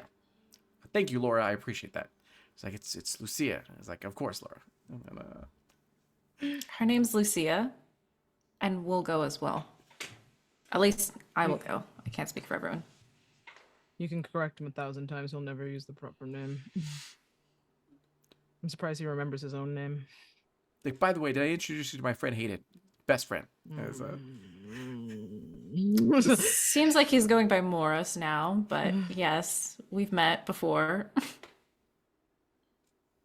Do you guys converge to discuss this as a group? You guys can like huddle. Elder, do we have like some sort of passage or some sort of per diem you can give us while we're on this journey? He's like, I am. Well, there's the prize money that you did win, which is 100 gold, which is rightfully yours. As he does like reach into his sash. Split. It's 100 gold for you as a group for all of your efforts. So again, each or split? Or it's just for we get. So we get just 20 yes. gold. Okay. I'm talking in terms of me. Yeah. Yeah, we know, Zeke. We know you're We're talking in terms of you. Hold on. We had to risk our lives several times for 20 gold. Correct. And he will hand you guys over the satchel. He's like, notice the intricate designs in the satchel, actually made by the orphans. It's like it's actually very beautiful. You see like a little. What flower is this in it. town's deal with the orphans? What happened to Pre-slavery. everyone's parents? What sort of disaster Yeah, happened to why this do you- town? Concerning number of orphans. There is. here. I'm worried about your stewardship of this town. And he goes like, oh, they're fine. They love this kind of stuff. They absolutely love helping, and they get compensated for their work for sure. Gives them No, some. I was asking about what Is it happened to their 20 gold? parents. He's like, oh, sometimes Jigao gets a little bit dangerous as, when travelers never come back home, merchants or like, soldiers are sent off to war, never return, what have you. And it's very sad. But it's not just the orphans of Jigao. There's actually a whole industry essentially where they it's like This orphans from sounds different. worse. So orphans from- instead of Dorhas having just like orphanages in places, just all of them get sent here. it's for kind of some like reason. it's kind of like a franchise a little bit. So like there's Okay. The words you're saying, are you hearing them as you're saying them? Are you it's like, processing how this might be problematic? there's like the golden flower, and the golden flower is this like a business where it's ran essentially by orphans for orphans and all kinds of stuff, making products for the communities, and all the money goes back and funnels to get the orphans clothing and education. Why don't you just give the orphans what they need? Why do they have to do labor for you? It's like we try, we do our best to do it, but they step in and apparently do a lot more. So they just like offer all these services for a low The price. orphans? Wait, hold on. And in I Basild's feel like we're getting here. If they're barely paying the orphans, we should get way more than 20 gold. I don't know how much. That's they're what your gonna pay. concern is with this story? What? No. Also, we should be worried about the orphans. Like, There's a lot to we have unpack other here. fish to fry. Like Okay. in Basild's, that's where the Golden Flower headquarters actually is. So like, if you have a Well, problem that with it, explains talk a lot. with That them. explains a lot. Feel free to chat with them about it and everything. It's fine, but they do a great job. They made our medals, as they like gesture over to you guys as like medals. And I feel slightly sick. So we take this jewel to Bazzoxan. And then your contact has more information on where the next one is? it's like yes, but and this is a bit of a odd situation, but essentially you'll not want to tell just anyone about the Vistage, just only my contact for the time being. That way you can No, make we're totally gonna tell everybody of the holy relic we carry. Exactly. You smart. can understand my concern with this, and so in this time he does hand you sort of sorry he'll wait. You go like, please take 10 minutes to think about this because this is not a small decision. So talk amongst yourselves as it gives you a chance to huddle together and talk about this. And how do you feel that like?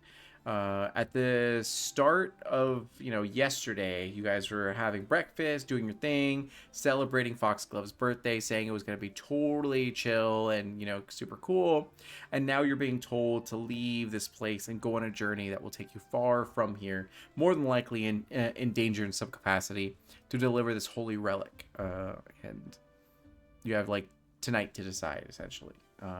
So how do you guys feel about that? What do you guys say to each other? I think once it's us, just because like Edie's been around a lot of different, I think we figured out different parts of Jorhas, so we kind of like get together. Like that whole conversation, once the mention of Bazzoxan happened, like anybody who saw Edie, like it's not like she's like very emotive normally, anyways, but there was like a very set, like stone-faced look. So we get all into a private conversation. It's like, okay, Bazzoxan's bad. Like Yeah. Bad or like bad? like Zeke. it was founded around a temple to the betrayer gods. By Aarakocra? Sure, probably some in there, I don't know. What is your deal with Aarakocra, man? Brother, stolen. Okay. I mean, yeah, it sounds like that must be the temple that That would Alexian was talking about. certainly be a temple of evil, most certainly. Can Moros do the like hands? Like evil. Some worse than others. Some I are just don't disagree. annoying. I don't disagree, but it is what the temple represents, and it is. He's going to immediately, as soon as he says like Ed, and like you say like he's going to turn and immediately be like, you cannot fuck them. To Zeke. And I need to I be need you clear. to understand. What Moros means is should not cannot, like it's a challenge to overcome, like not capable. It is should not. At least Okay. not until what you do in your own time after we're gone and done with this, by all means. How? I'm Like just wondering. as soon as he realized the he was like, wait, I have to No. put a bar here Let me because just there's clarify something. Yes, so many. the last so thing many Moros times. wants is fucking demons just with us because fucking like magic over here. Magic is to like make one fall in love. Like we cannot have that. That will drive him insane. So I guess we do this. We're adventurers now.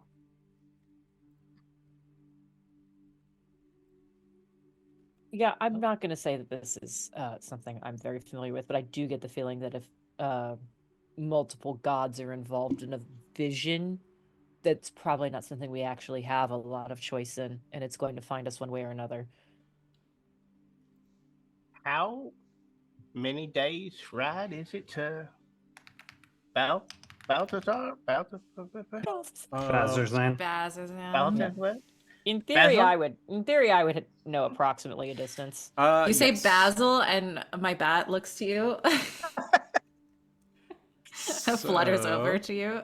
It depends. hey, So bud. with your like knowledge or survival skill, whatever the case might be, you recognize that at a normal pace, it's going to take you 12 days to get there.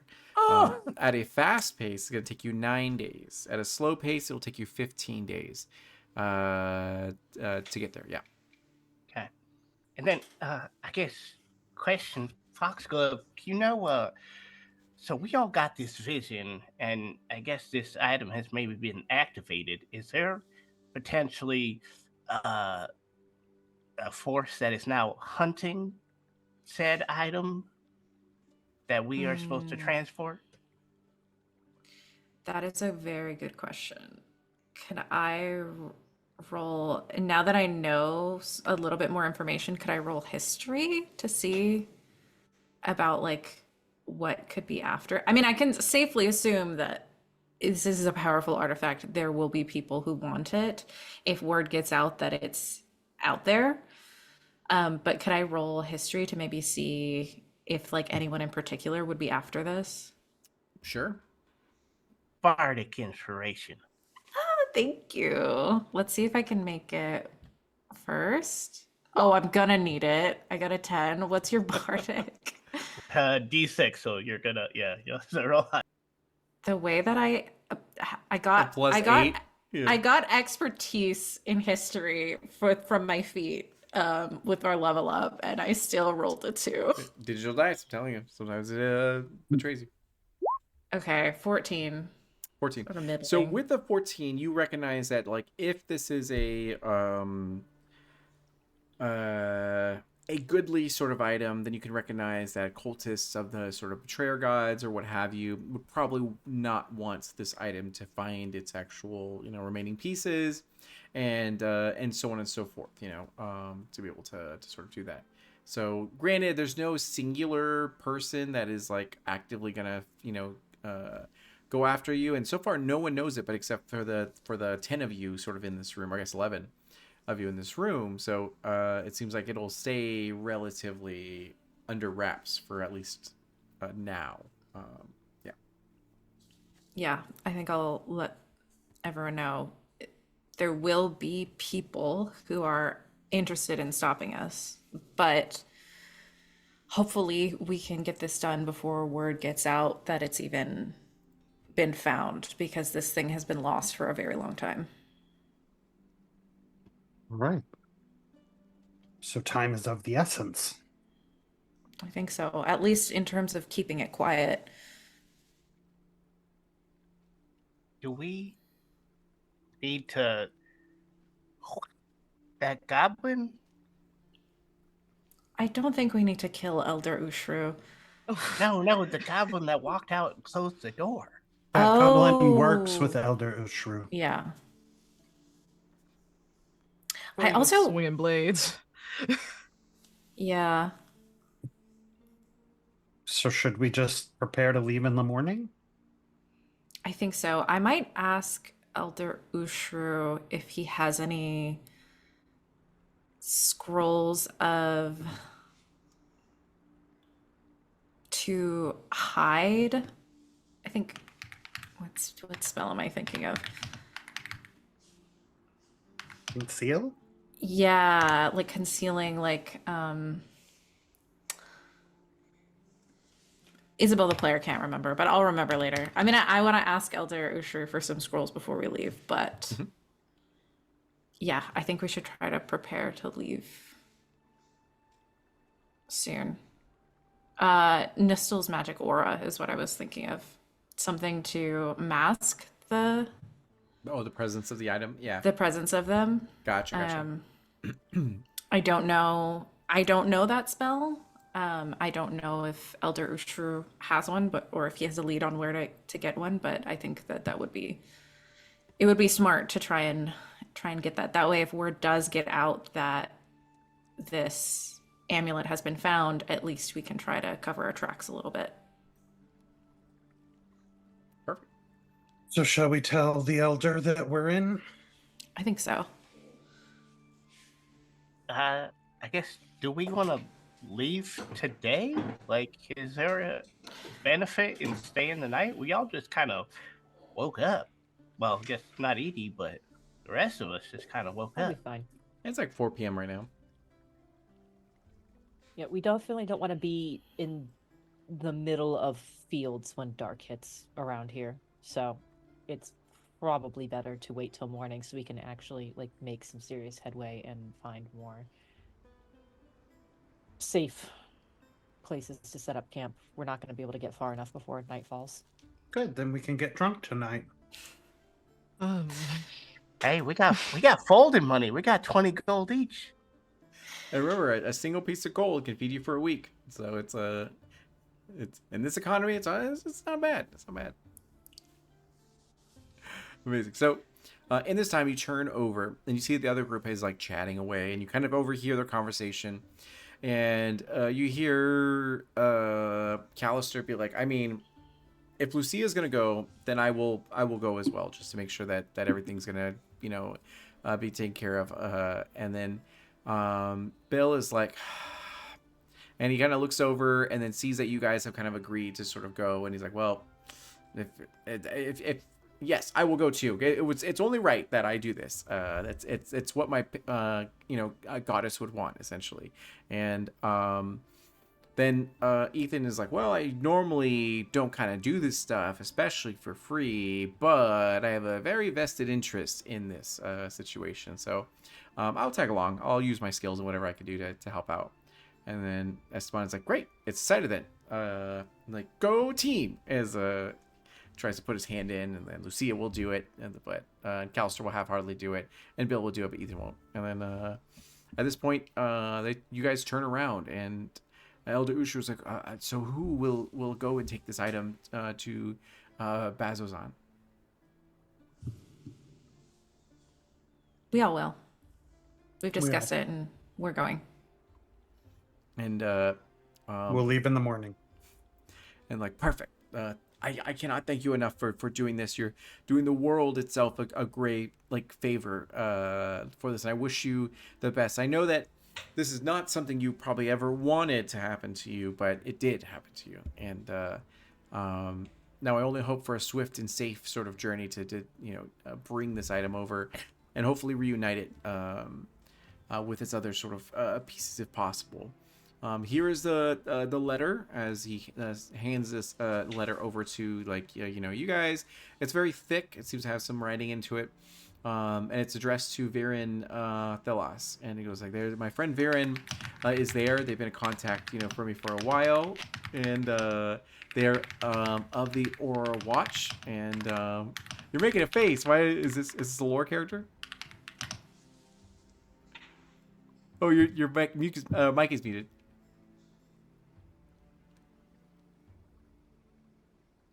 Sorry, Nope, you're still You're muted. still muted, Jen. That's okay. That's probably good. That's probably for the best. I said, I was like, I don't know if Edie would know. I know.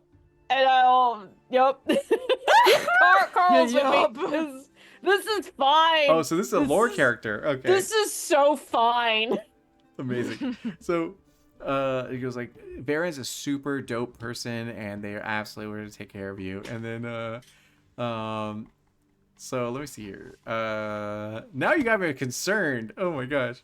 I'm gonna have to watch a bunch of Critical Role in order to get up to speed. I know. I'm trying to remember at the same time. I'm like, I also forget. Yeah. Do you want I am my own character here. Do you want me to tell you?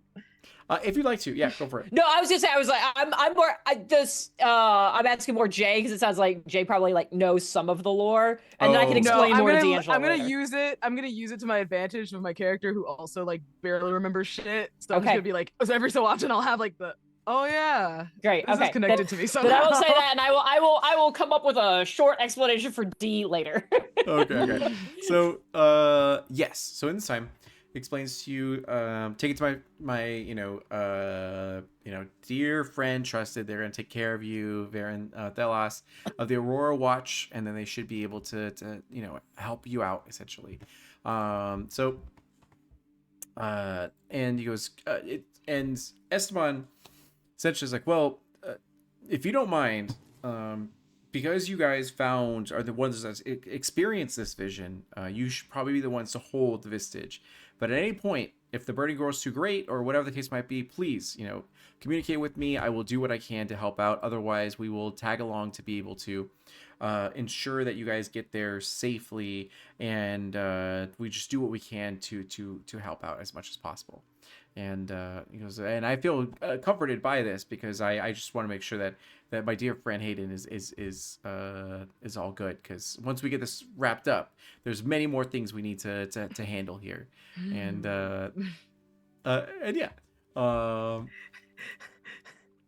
I need to send the gif of how like Moros every time just does like the guy from Watch Dogs 2 where it's like the and like spins almost in a circle.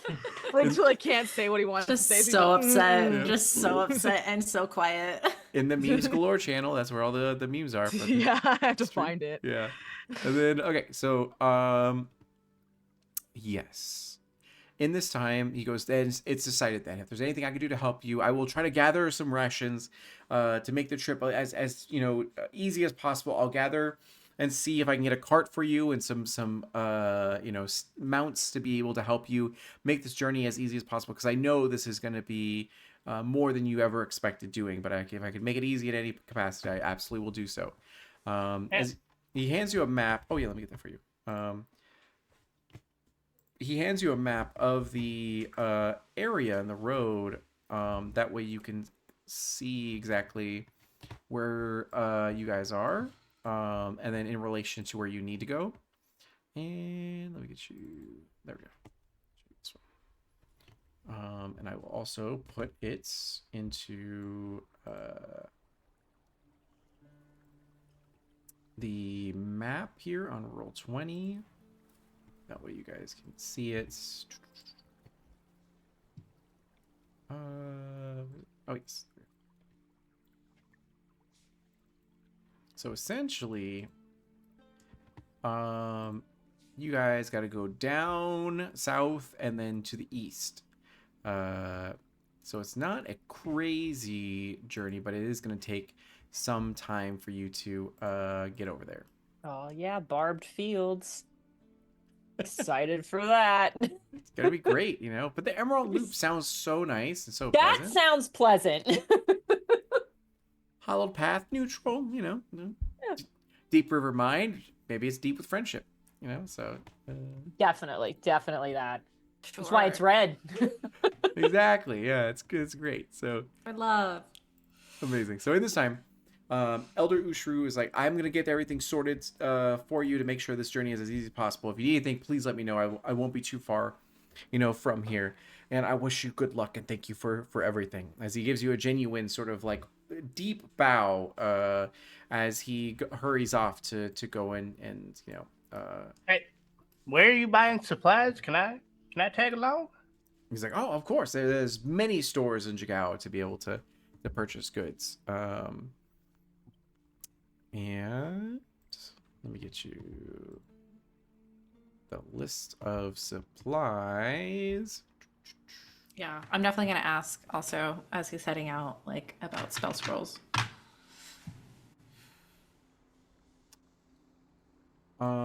Yes.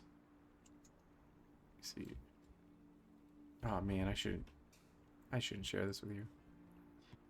I mean, why not? Why not? Okay. Oh, that's so Oh, many good things. God. Oh, good God. all right. Let me. For chat, we just got an insanely long Discord message. It's just a shopping area, so that way if you want to buy anything, you can before you head out. And you can do this With our entire cumulative 100 gold. exactly, Yeah. exactly, yeah. And then and you have gold you started out with. If not, let Yeah. me know. We can establish that. Yeah. Can't imagine I carry around too much. But I know some other people here come from more affluent backgrounds and may have some more And- funds available. Very true. Can we buy a mount? He's gonna. He's- Oh, sorry. Oh, no, go ahead. Yeah, he's gonna supply you guys with a like a wagon and then also 2 oxen to be able to help you get through the journey. And it will be able to carry all of you and your gear. Yeah. D'Angelo, Mhm. I had my starting gold from being a scribe, which Yeah. was like 28. Would I have more money from that I maybe stole from my family before I left? Sure. We'll say you have 50 extra gold. You had more, but then it dwindled down over time. Right. Thank you. Mm-hmm.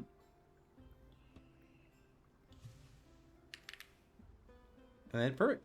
Anything you would like to do at all while you're here in the safety of the Broken Tusk in Jagao, where everyone's celebrating, having a great time. Kids are playing in the streets, and it's just overall very safe and nice. Because it may not be that way when you embark on this journey. D'Angelo, there's something I would like to do. Of course, yeah. I would like to sort of duck out for a moment, Sure. out of sight of one build arrival. Okay. Then I want to disguise self into our patron that we share, Ziblina, yeah. whose name escapes me. What was it again? Ziblina. Let me get you the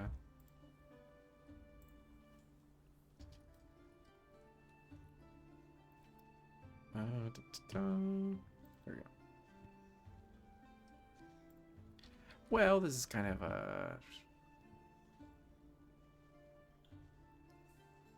How do you spell it? Zybillna.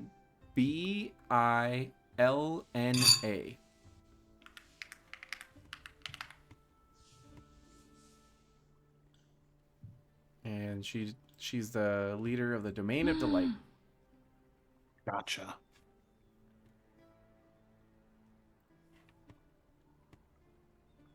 Perfect. Yes. I would like to disguise self into Ziblina's form. And I want to like pass by the window and get Bill's attention. Like I want to stand there all ethereal like your goddess has come to speak to you. Okay, go ahead and do go ahead and do deception or persuasion or performance, whichever you feel is to your advantage.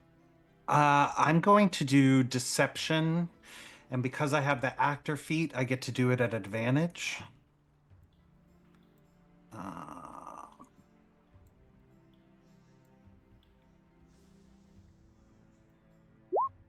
That's a 23. A 23. All right, so a 23. This is beyond his little mind as you go ahead and do so, and he's like, "Wait, what?" As he immediately like walks out of the room. And do you do this in front of everyone, or you just kind of make it subtle for just like him? I don't care who sees. Yeah. Okay, perfect. You make a big old grand gesture as all of you are like, "Oh, there's apparently a walking goddess around here," and as you sort of do so, Bill immediately is like, "Oh my God, my lady!" As he grovels sort of to your feet and goes, "Ziblina, I'm not even worthy to look upon you, at this time. Thank you so much for granting me even a second, sort of you. What are you doing here?" Of course. Thank you for your fealty and your loyalty. I want you to lay off Zeke. He stops at this moment and he kind of looks up. He's like, he searches for the words to say, and in this time, I'm like, I understand. I just, I a question for you, my lady. Yes. Um, why do you hold him in such high regard? I mean, looking upon him, I don't see anything of value or worth in any way that would be more than myself or others. So what is it about him that makes him so grand as your champion? Only for the pursuit of knowledge, because I would like to get there one day and maybe even surpass that. Speak contains multitudes, and it would behoove you to get to know those multitudes. Plus, as you can see, he's banging and gorgeous. Debatable, but go on. But his story has to be earned, and you need to tend to it with care and not quite such callousness as you have so forth put yourself forward. He once again searches for the words, and he gives a sigh as he goes, I understand, my lady. Your wisdom is divine, and you bestowing upon me this, this advice and conversation is benevolent. Thank you, and I will think upon this and act upon it. Absolutely. And Thank you. And cut your hair. I must go now. And I leave. A single tear comes down his cheek as he's like, I must find a barber. As immediately he sort of gets up and goes. So while that's happening in the background, and a small crowd has gathered to be able to see like God, this, I love Zeke. Oh my this whole god. I situation. love Zeke so much. What does everyone else do within this sort of building here? Any conversations that are had with your rivals, with each other, or do you just leave to do what have you? Or would you like to fast forward to spend the night, embark on the journey? I'm poor, so I can't buy anything. I don't understand this money. do you have starting gold at all? I have $79. I have 79 gold. Okay, there you go. Perfect. But he just doesn't understand it, so he's just sort of like, he's gonna watch you guys shop. Our himbo king. Yeah, just hold everyone's bags. Yeah, pretty much. That's his job. Yeah, I would ask after Elder Ushru to see if he knows if there's a place that I could, if he has a copy of Nistel's magic aura, or if he knows of a where I could get one. He doesn't have one, but he does tell you that there is one in the store, and it'll essentially be the same price as one of the other scrolls. Let me see if there's another scroll here. There's only Fireball, which is a level above. Okay, so I'm gonna say it's probably gonna be like 75 gold. Is the price for it? Yeah. Cool. I will Do you need gold? I have gold of my own, and I figured I would just use my 20 of the share. I'm honestly surprised Zeke didn't say, and give me all the money in your pocket. It's a donation. He thought about it later and was like, damn. You're like, oh shit. One more thing. Next time. Comes running back. I need One a more tithe. thing. I need a tithe from you, actually. No, I have enough gold with the 20. If I'm including my share of the prize money, I have enough and some to spare. I'll have to look up how much it will cost me to. I think it might cost me a little less money because I'm Order of a Scribe to copy it. So I will figure out how much that is, but I should be good. Okay. I am taking my 20 of the share though for that. Sure. Yeah. When you go shopping, I tag along with you. I think Harrison is going to check out the orphanage. Oh my god. The local orphanage, sure. Are you gonna start a gang at the orphanage? Stop. Started uprising. So you head to the local orphanage, As you see, it's a golden flower a building essentially, and there's all these like flowers. It says golden flower on top of it with like the sign and everything. And you see that inside is a facility where there are various children that are kind of like doing their thing, running around playing, and like there's adults that are tending to them and all that kind of stuff. And you see that there is a like orc woman that seems to be like middle aged, as she goes, "Oh, welcome. How can I help you today?" Oh, hi. Do you guys? This might be a weird question. Do you guys have like dogs here to entertain the orphans, or like? And it's like, no, we don't. But we every so often, local communities will let their like have a petting zoo sort of day where the kids can actually go to the farms and see the animals and pet them and learn sort of about that. Are you talking about? Do you know have context for a like service kind of like that, but for dogs or? Sure. Deception check. What's that? Deception check. You're like, we Okay, don't alright. let grown men just wander into a place filled of children without a reason, right? About dogs. 17. Okay, you, Come to my you sell it. van. You're like, yeah, absolutely, dogs, yeah. And then this might be weird. So I'm actually from one of the other or what was it? The Golden flower, yeah. Golden flower. Yeah. I'm from the Balthazar district, and we were actually running a little low on orphans. So I was wondering if we could take a couple of yours. Oh my god, we're running low. And they're like, oh, really? I wasn't informed. I mean, yeah, we do transfers all the time if like it's sort of needed or something like that. But there has to be a need for that. Is there a higher sort of? It's necessary. And she looks at you and kind of like squints a little bit. What's your passive insight? Harrison squints back. Passive insight 14. 14. Okay, so with a 14, it's pretty good. She is looking at you and assessing you to see exactly like what's you're kind of like going for or asking for. And she goes, I'm so sorry. This isn't usually how this is done. Like usually there's like paperwork or definitely like a notice involved or anything.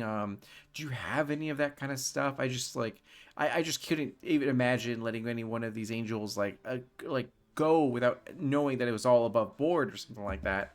They're slaves.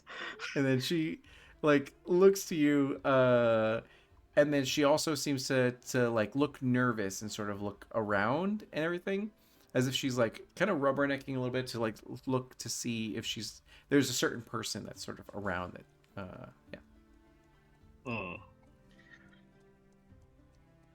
Listen, I don't want to have to report you to anybody. Just, we need some orphans on the slide. Why am I doing this? She's like, We don't know. Free labor. That's a Free great labor. question, Adam. Why Free are labor. you doing this? I came love in with it. a completely different idea. So essentially what happens is she goes, oh yeah, no worries. I totally am picking up what you're putting down, as she like goes behind the counter and then you hear a big buzzing sound and she's like, you need to leave like right now because the authorities are gonna head over because yeah. And then she kind of just tells you to get out. Okay, well, you have passed the test. This is all tests to see if you were actually illegally trying to trade these orphans, and I will report that to my superiors. Go do Today. another deception check. You're gonna have like wanted posters of you in every community that you're in. Make it so hard for us to lay low.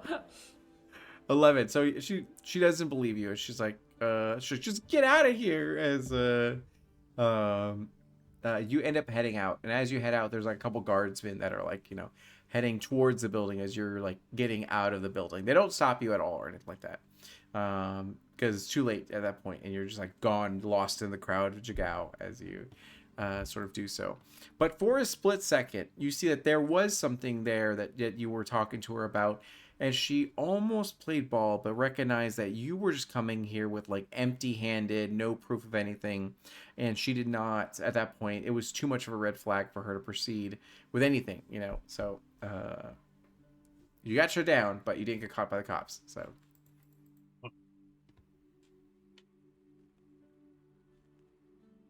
No free orphan labor for you. Harrison will just go meet up with everybody else. Like, where were you? Nowhere. As, Unhinged behavior. If anyone asks, I was with you the whole time. Listen, yeah, like create an alibi for yourself. Listen, guys, I don't think they're above the board with this whole orphan thing. This one lady, she offered to sell me several of them. It's horrific, Harrison.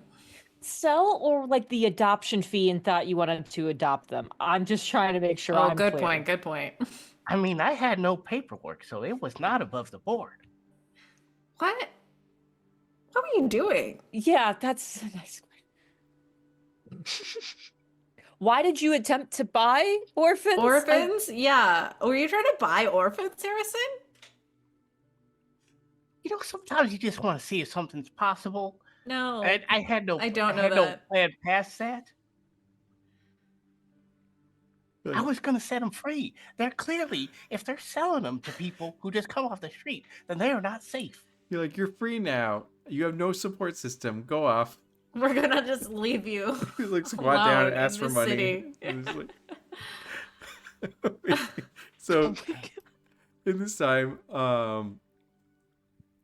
wow. So in this time, what happens is that you guys essentially split up. Is there anything that you guys do while Harrison was away? Or do you kind of just like shop, go ahead and like, you know, hang out and, you know, relax or whatever?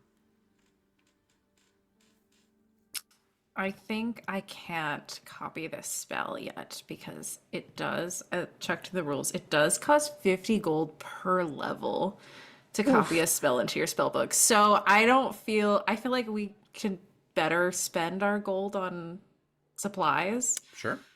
that we probably will need because it would cost like 100 golds to do that. So I think maybe, yeah, unless I can maybe try to beg Elder Ushru for like Alone. nice inks. Yeah. Yeah, there you go. Is there any, I don't know, is there someone we could swindle for the money? We had an opportunity. You were Well, we gone. didn't know. That was that was personal. That was personal for Zeke. Oh yeah, true. Just comes back normal. So The other guy's gonna have a buzz cut.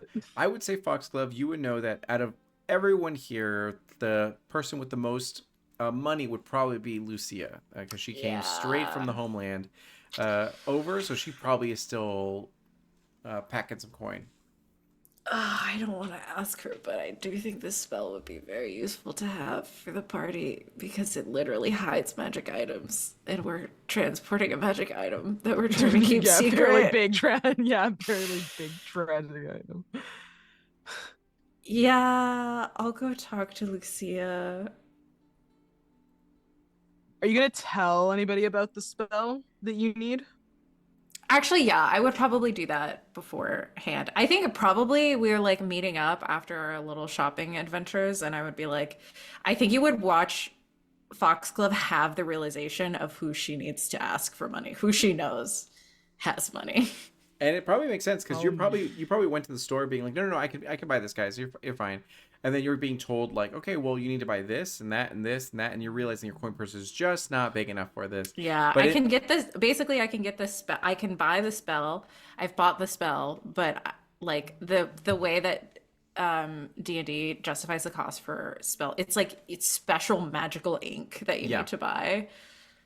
And then How much is the ink? 100 gold. so in this time How at much do you eat? Oh my god. in the I was gonna near- give the money. That's why I was like, because I could see her in distress. And he's just gonna sort of like, he's gonna try and count, but he's not gonna have enough. He's in the gonna nearby try. sort of No, it's okay. It's okay. so you're in the shopping district essentially, and nearby is Lucia and as well as Callister and as they're essentially like shopping in these different areas, and you definitely see her like and from across the way from one store out to the other, as she's like talking with Callister, and the gist of what you can get from your passive insight essentially is that she's like, you need new boots, and he's like, no, I don't need new boots, these are fine. Like, no, there's holes in them, they look terrible, I'm buying you new boots, it's fine, it's fine. And she's like sugar mamaing it essentially, and they're just like going ahead and like pulling it out, buying it, no problem, pulling out the platinum credit card, and then just like charging it and all that kind of stuff, and it's like no problem at all. And then just full blown, and then she'll like come out to talk to the rest of the group, be like, does anyone need anything, because I got you guys, like if we need cold weather gear, we don't know if we're gonna be in the cold, we may as well stock up on that. Do we have rations, not like the poor ones, but actually like the actual high, like the good ones, does anyone have any food allergies? And she's just full blown just like purchasing everything for everyone.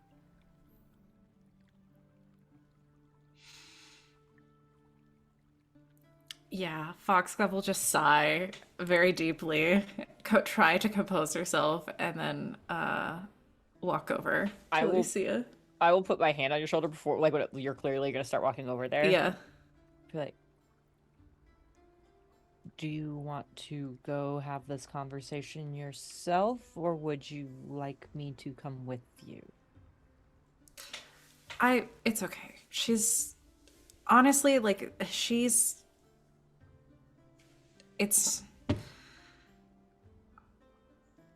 there wasn't any bad blood on my end, at least when I left. It's just the fact that I left. She's fine. She's actually an amazing person. It's deeply frustrating how great she is. But I'll thank you. I really appreciate it, but I'll be okay. It's just awkward, really. I'll go check out some things over here then. Okay. Yeah, and I walk over.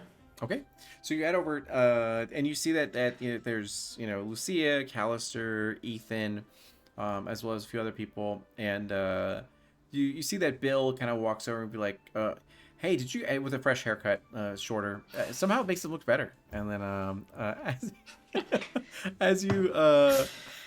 as he comes over, he's like, "Did you guys hear that someone tried to buy orphans? Isn't that weird?" And then like, Insane. yeah, Crazy. Who would do that? Insane. and then- Not anyone I know. Anyway.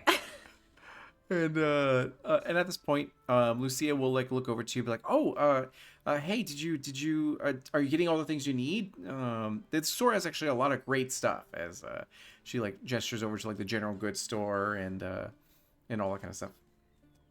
Yeah. Actually, I was thinking about getting this spell, or I did get the spell. I mean, I got the spell.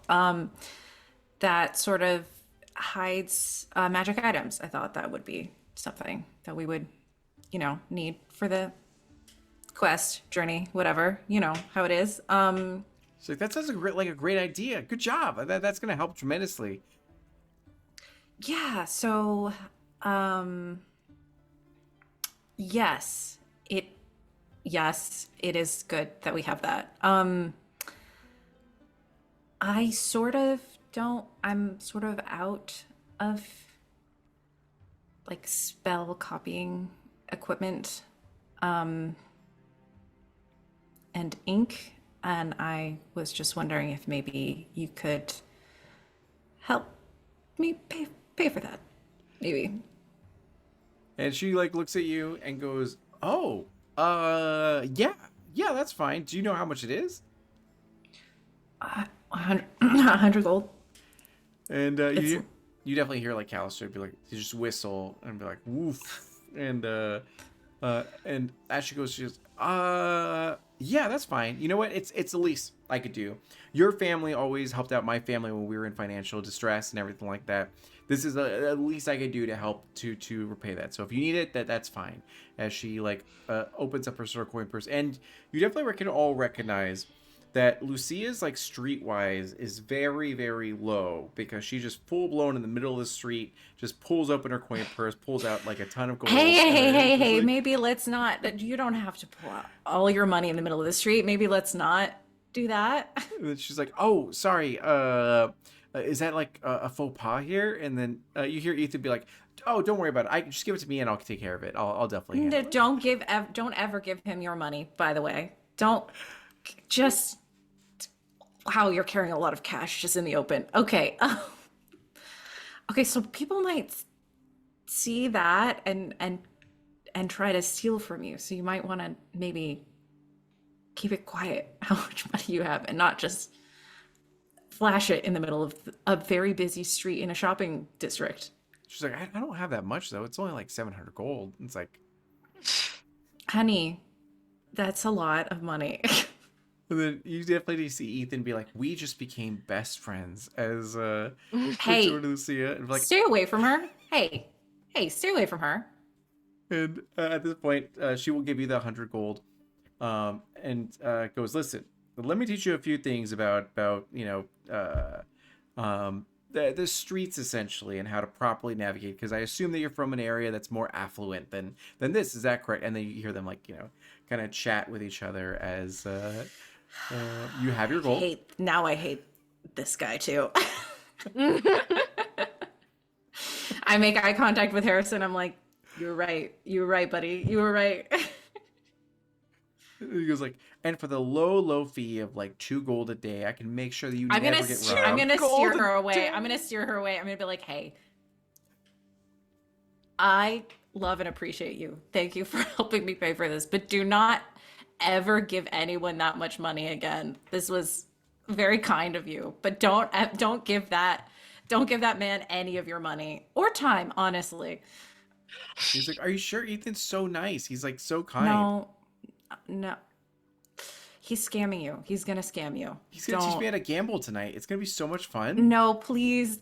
You don't need to Apparently you learn. give them your money, and then you get a bunch of money back. Like, it's the wildest concept.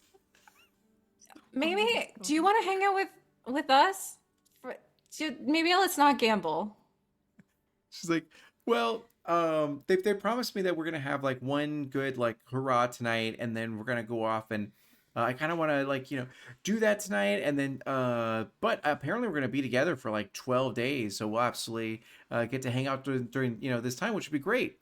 And then but after all this, we may have to talk about you finally kind of coming home and everything, because this might get kind of dangerous." And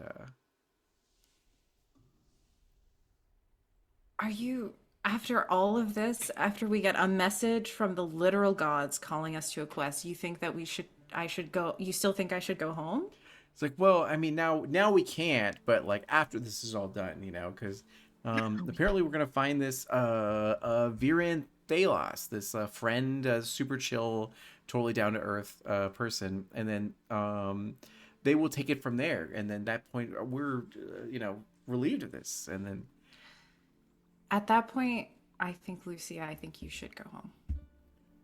and she looks to you, and it seems like she has more to say, but at this point she goes, "Well, just think on it, and if you need anything else, let me know, but just think on it," as she heads off to her new friends. And then and Ethan will be like, "Have you ever like how much do you know about drugs?" And then just kind of like explains to her all this kind of stuff. And then she's like, "I know nothing." And then Callister's like, "And you'll still know nothing," as they kind of walk sort of down the street. You have the gold, so if you like to spend it on that, you can, or gamble to get like double your money. You give away your money and you get all of it back. It's so then no bad consequences of it. Is Harrison, there an no. underground fight club to Oh gamble? my God. I don't know if you saw the one that Carl did. Stop. Harrison and the Army of Orphans he's adopted. It's like so good. Oh my god, not the Army of Orphans. I will buy the inks that I need. And because I'm an Order of the Scribes wizard, it only takes me 2 minutes per spell level to transcribe a spell instead of the like 2 hours. So it takes me 5 minutes, and now I know this spell. Perfect. Okay, good. All right. So in this time, is there anything else you'd like to do this evening before you turn in and then begin your journey the next day?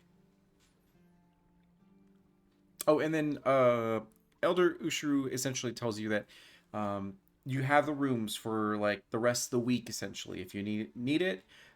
He is coming out of his pocket and everything. He's going to try his best to assist you as best he can with all of this, so you don't have to worry about anything for the most part. And yeah, so.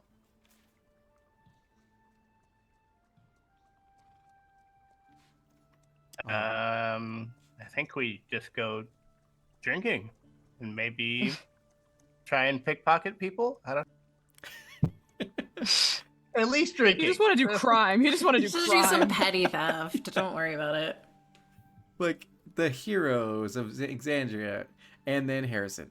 It was like wanted poster and everything. So, all right. So this time, you guys drink, you gamble, you like have a great time. Maybe rob some people, buy some orphans, and then at this point, you're all pretty good. As you go ahead and pass out for the night, rest for 8 hours.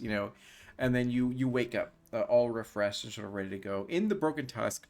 Your rivals are also staying there on like the opposite end of the situation and everything. One fun fact, that if you had a really bad relationship with your rivals, they would have tried to steal the item away from you, but you guys actually are in the friendly category because you're not at each other's throats. It's essentially like, so marketing as friendly, so they are down to play ball and you guys are the main characters of the anime for this. There was also the option that they could have gotten to the grotto before, or the item before you guys, and they were the main characters of the anime, and you were on their coattails, which would have been interesting for sure. But all right, cool. So in this time, any last things you do or say before you leave Jigao?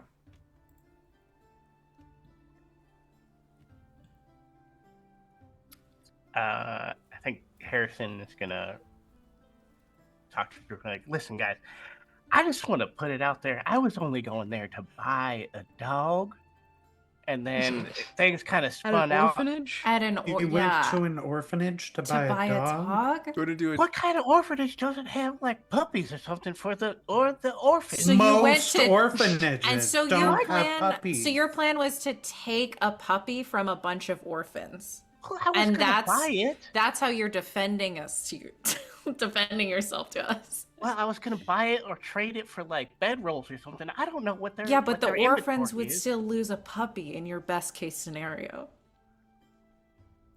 Fuck. Hold on. No, I didn't mean that. Listen. There are. You're right. You're right. I am in the wrong. I can find a puppy somewhere else. I don't have to take it from an orphan. I'm gonna cast a bunch of spells. I'm gonna cast False Life, Mage Armor, and Nissel's Magic Aura. Amazing. Okay, let me see. All right, good. Speak now or forever hold your peace. If there's any last things you like to do in Jigao, any items you like to buy, anything like to ask, do, or say, otherwise you will hit the road. Does anyone else need to buy stuff? Or are we good? I just punch, so I'm I just good. punch. And I love that. I love that about you. The elder is like buying supplies for us, right? Yeah, he said he would get us supplies. Yes, so you have like essentially the journey is estimated to take about 12 days at a normal pace, so he's going to buy you 14 days of rations for sort of all of you guys and everything. And then you have water, you have like some basic sort of medical supplies, like a healing kit essentially, and then and a map of the local area that we know exactly where to go to, and then marked on your map for like Bazzoxan, and to head out there. Yeah. So, with that, if no one else has anything, then what happens is that you guys end up heading out. You and the group, they all wake up, on time, ready to go and everything. You get the wagon. It's an all right wagon. It definitely has seen better days, but at the same time, it's pretty stable, and the oxen are both like pretty strong and a little bit older, but still it's good. And in this time, you guys head out. on this essential journey. Who is driving the actual wagon? And if you want, one of the rivals can. If none of you want to, Is there a skill associated with that? animal handling would be the probably one of the best ones. Don't let me touch them. I have a +2 to animal handling.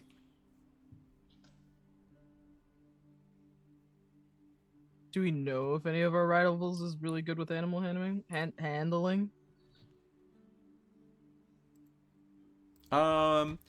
You would know that Callister as well as Ethan are probably the best ones for animal handling. Mainly Callister though. I have a +4. What the fuck? Never mind. Edie is Let's actually. go, Yeah. Edie. Oh, because you're so wise. That's why. Yeah. Fuck. I will definitely.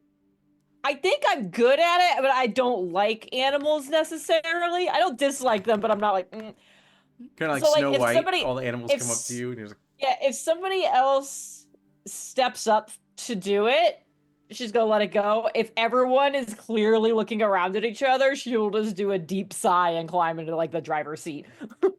that works, yeah. And then maybe it's an awkward situation where like, you're like, well, who's gonna drive the wagon? I'm like, I'll do it, and both you and Callister raise your hands at the same time.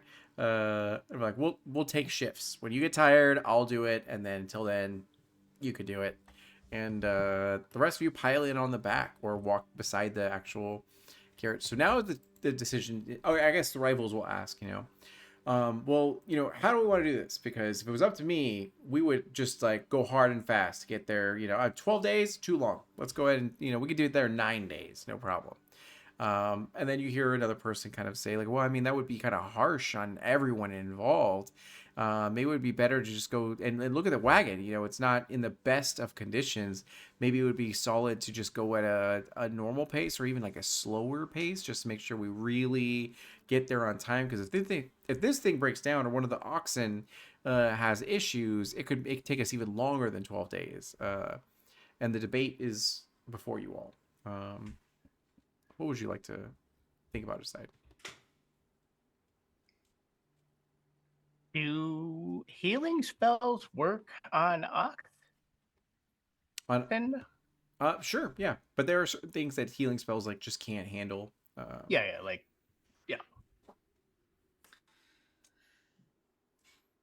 I feel like normal should be okay, right? Are we? And I don't game see mechanic why- wise, what's going to happen is if you do a normal pace, then you're going to have a total of 6 random encounters. A fast pace will have 4 random encounters, and a slow pace will have 8 random encounters. I don't see any reason to go slow. Yeah, I don't see any reason to go slow. It's just, do we want to huff it or not? Well, maybe we start off slow, and then if we feel the need to speed up or slow down, we can adjust on the fly. Yeah, I feel like we just go at kind of a regular pace. We don't know what we're gonna run into. Better to not expend a ton of energy moving quickly if we don't need to.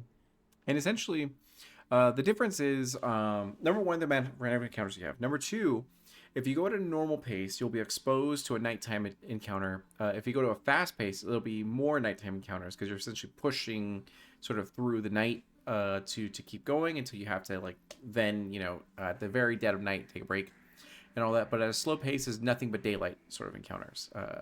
Not to say that daylight is going to be always easy, but at the same time, you at least won't get jumped, and you can at least it's harder for you to get jumped at that point. Yeah.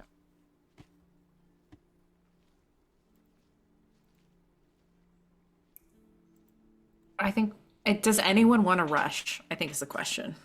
Do we? I We think have the spells, so we should be Yeah, fine, I- hypothetically. I'm gonna use a spell slot to cast the spell on the amulet every day. So, Did we get a sense of we're on a time table?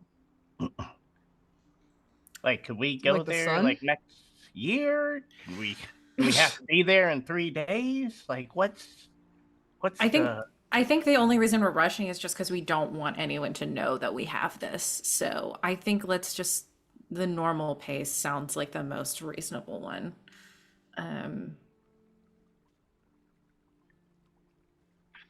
Unless anyone feels a need That for sounds us about to right. rush. Yeah. I Sure. think normal pace is fine. All right. So, with As soon that, as just D'Angelo saying, "All right." All right. let's see. First I'm gonna pick who's gonna choose your guys' fate. So number 4. So, Oh, can I wear the amulet also?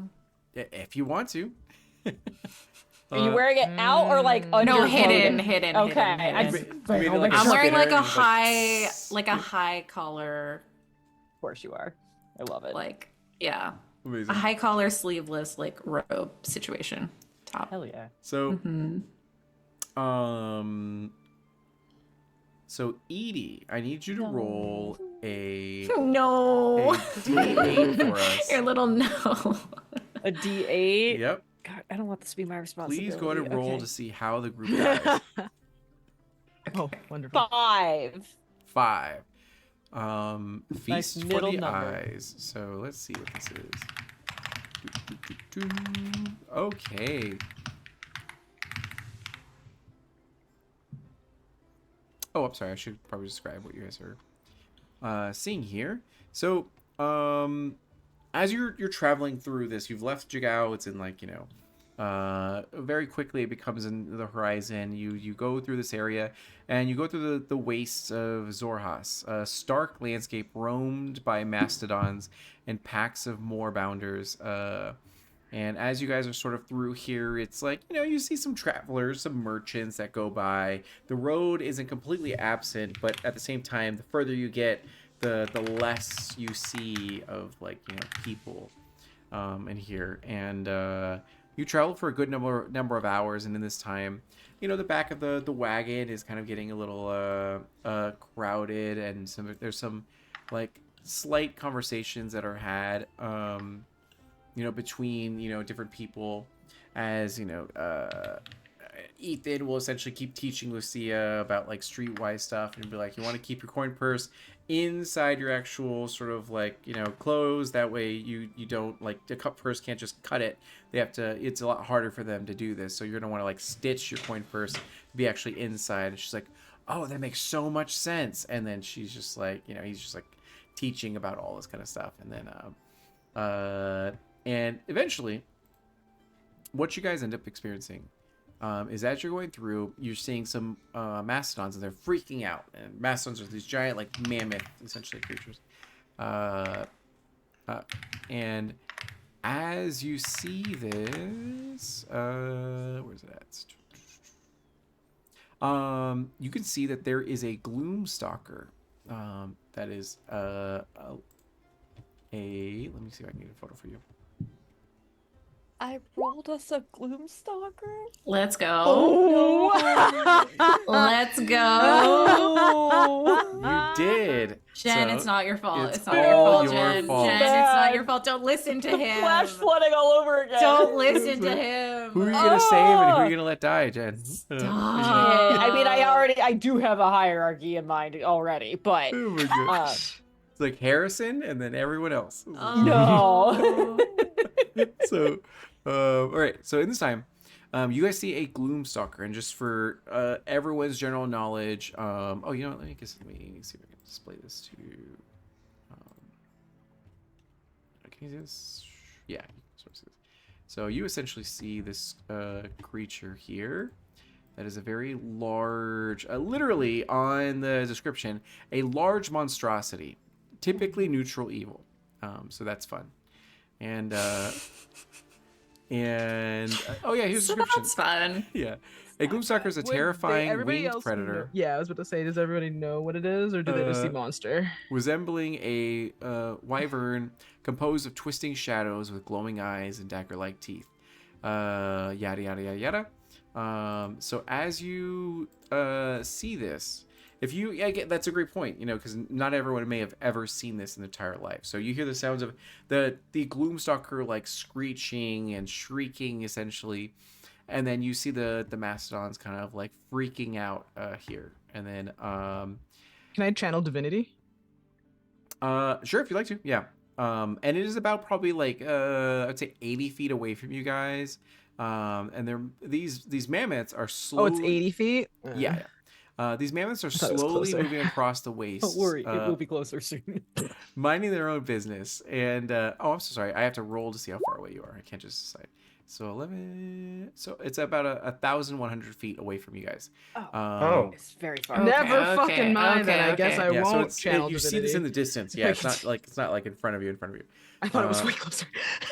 So the Great. Gloomsucker shrieks as it descends upon a mammoth with claws bared, but its attacks have little effect. Frustrated, it ascends into the sky, and it spots you. And the Gloomsucker lets out another shriek as it flies over. You have a round or two before the Gloomstalker is actually going to get close enough to harm you. But you see it's really going at you. So at this time,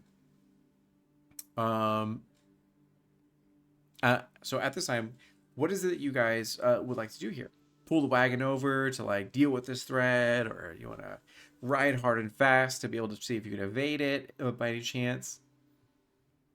I don't think we're not going to be able to. I was about to say, I think we we're need not to going to fight outrun it. that. I can outrun that, but You'd have to leave us all behind.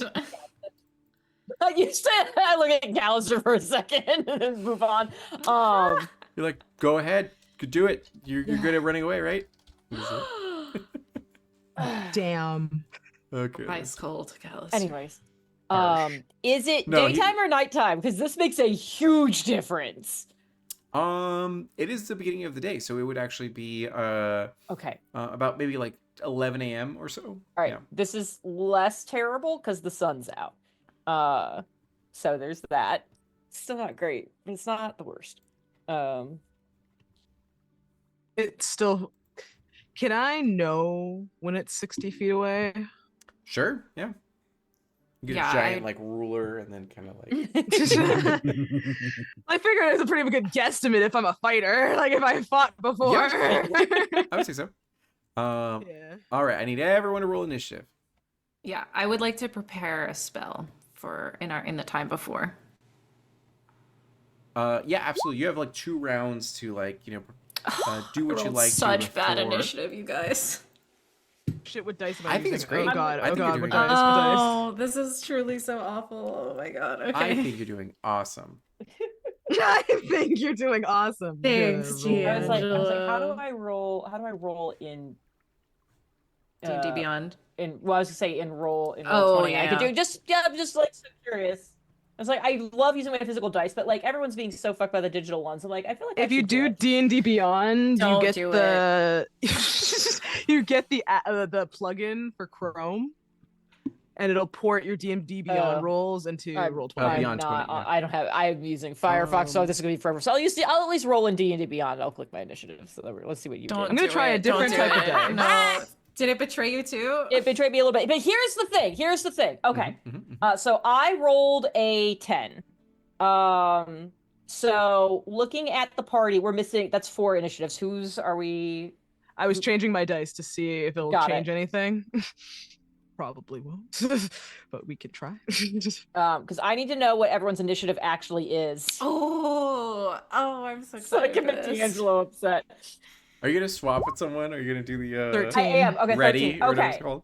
So I, at level 4, took the alert feat, and the new version of the alert feat Oh, I saw that. Oh. lets me swap initiatives with any willing ally. Yep. So because I trusted digital dice, I have a 10. Do I get it? No. So I have a 10. So if there is somebody who is at the end who would like to go higher, or somebody who's at the front who would like to go lower, I don't care where I'm at in the order. I will tell you, I'm trying to cast, I think, Mind Whip on Okay. this thing, which would limit its action economy for 1 round. Okay, so it's probably, since yours is so low, it's probably worth trying to get you up higher. Yeah, and Okay. I'm also preparing to cast that. So that wouldn't be my action for this turn. That would be Okay. As soon, actually, I would just get that as soon as it gets within 90 feet, right? So that actually wouldn't affect my initiative. Okay. Because I don't know if you've got a 1-2 punch lined up of like a thing you would like to do when it gets closer. I could do another spell. I could do. Because here's the thing: is I'm punchy, so I can't do a lot until it's way too close. Is anyone else ranged who would want to go a little bit sooner? I think Zeke is already higher. Yeah, well, Zeke's also at a 10, so like we're tied. So okay, yeah, then I think swap with me because I have cool. other ranged stuff. Okay, cool. So that means my initiative is 5 and Foxgloves is now 10. Thank you. Mm-hmm. Okay, let's go ahead and see who's gonna go first here. Ta-ta.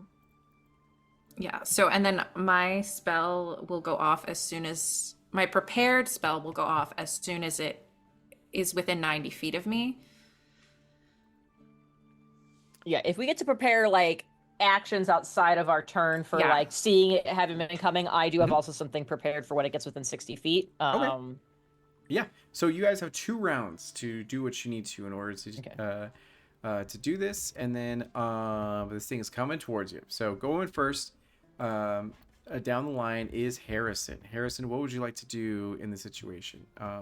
And the creature is going to be, you know, again, like it was 1,100 feet. It's flying hard and fast to you. It's, you know, we're going to say 700 feet at this point away. I don't know. There's a ton he can do. I think he's gonna ready to shoot it with a crossbow when it gets close enough. Okay, that works. And then after that is Moros. So is where? Wait, I can do math. I know how to use the thing. Okay, it's 55. Do I have anything within? I do have something within the range. It's also technically further than that, but you can. This is like a round where you can prepare something as soon as it gets. Okay, within. so yeah, if it's. Is it an action if I ask, like, if I just casually ask, like, how smart do you think this thing is? I have the study. I keen mind. I can do study as a bonus action. I could do that on my turn. Do I want to risk? Because I want to think. Just hear me out. I could command it to stop flying, and it, like, just like stop flapping, and it just falls. Just that's what I was thinking. So I was you could try it. Yeah, that's what I was curious about. That's what do I want to waste a spell slot? And I was like, actually, I don't know how much. I am not super familiar with the study action. I don't know how much information I could get with it.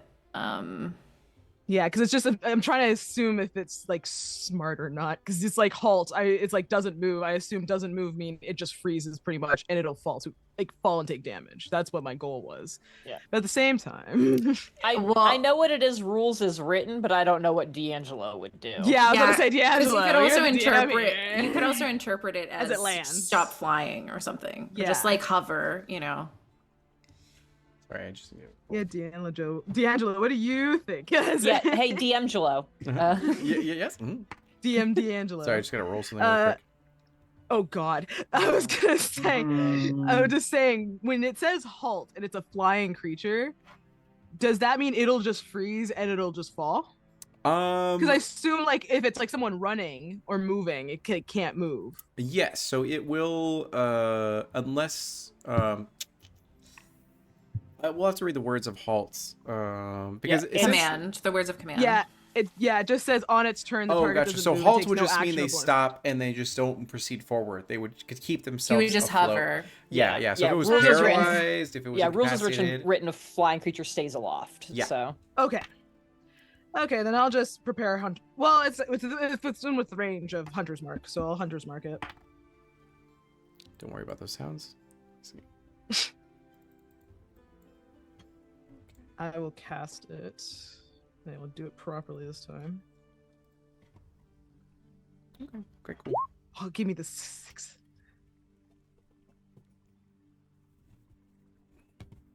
Okay. All right. Does anyone else want to do anything this round at all?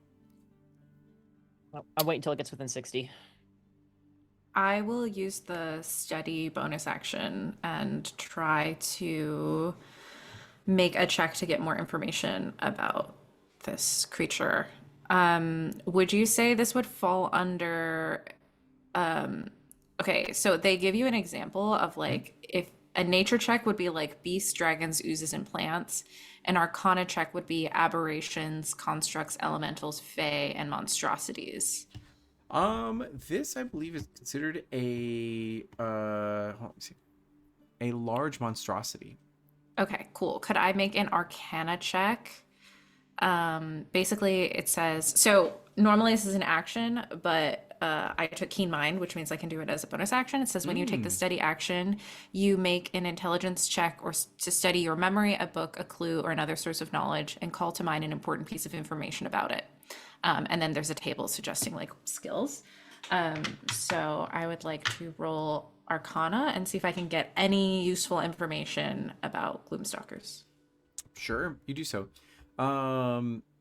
And how much information do you get? Like everything, or is it just like? I don't think I would get everything. It just says an important piece of information. So I think it's really up to your discretion. And I think the way that I'm sort of justifying this is that like Foxglove has a scribe background, spent a long time studying and studying things related to magic. So possibly studied like bestiaries. So it would be something important that would be recorded about this. Okay. I don't think it's necessarily like give me their stats or like anything super powerful. I think it's just like something important about.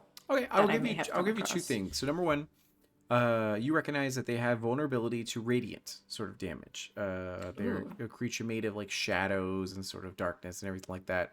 So radiant is a direct sort of weakness for them. The other thing you recognize that they are known for a signature sort of shriek, which you've heard in the distance. Didn't really affect you too much, but as it gets closer, you definitely recognize that it will, render you sort of paralyzed if you fail, to withstand its shriek. Yeah. I will point to Moros and say it's vulnerable to radiant, and I will let everyone know. Plug your ears when it screeches. Let's try not to hear it. All right. So, what we're gonna do is ask if anyone has anything that they like to prepare for when it gets closer. Otherwise, we'll fast forward through this to be able to get all the way there. So anyone, before I. Yeah, I have a cantrip. I have a cantrip. I'm going to fire as soon as it's 60. So okay, so it'll be. So what we're gonna do is number one, we're gonna end the show for right now. To be able to leave you on this cliffhanger. And then next time we're gonna like go straight up. It's within sort of 60 feet and be able to get to this. And we'll go from there. So. Before we go, let's go ahead and everyone go around the room and have yourself. I forgot to do this in the very beginning, but have everyone tell us who you are, where you can be found, and what you're up to next. And we're gonna go with Harrison. Hello, everyone. I am Adamus Lamas everywhere. Harrison Ford here, and I don't know, that's all I got. I'll be here every other weekend and maybe on my page if I can find time. Also, I had the DiGiorno Thanksgiving pizza today, and it was pretty fucking good. Really? That sounds like a weird combination. All right. Okay, and then after that is Jay. Hi, I'm Jay. I go by Jay Jokers on the internet. My computer busted, so I'm trying to reset up my OBS and everything because my drive died. So I usually stream on Twitch. I haven't in a hot minute because of that. But when I do, I play horror games and puzzle games and FPS. And I will be here as well. Amazing. And then Benji. Hi, I'm Benji. You can find me on the internets at Chance47 on pretty much all the social sites. I did make the Blue Sky Exodus, so I prefer you follow me on The Blue Sky, as I do not go to the other site, but I'm also on, Instagram and TikTok and all of the others as well at Chance47. Amazing. And then Isabel. Hi, everyone. I'm Isabel. You can find me all over the internet at Isabel is okay. And similarly, follow me on Blue Sky. I am just going feral for Arcane right now. That's what's going on with me. I still need to catch up and actually Oh watch my God, that. it's so good, D'Angelo. So good. Let me know when you do. I The will. lore is a absolutely. hot mess now. The lore is such a hot mess now. Oh my god. So- I'm excited. And then Jen. I'm Jen. I have also made the Exodus, and I'm pretty much mostly on Blue Sky. I have not really opened the other place in a while, so I'm just plain old Low Zelda there.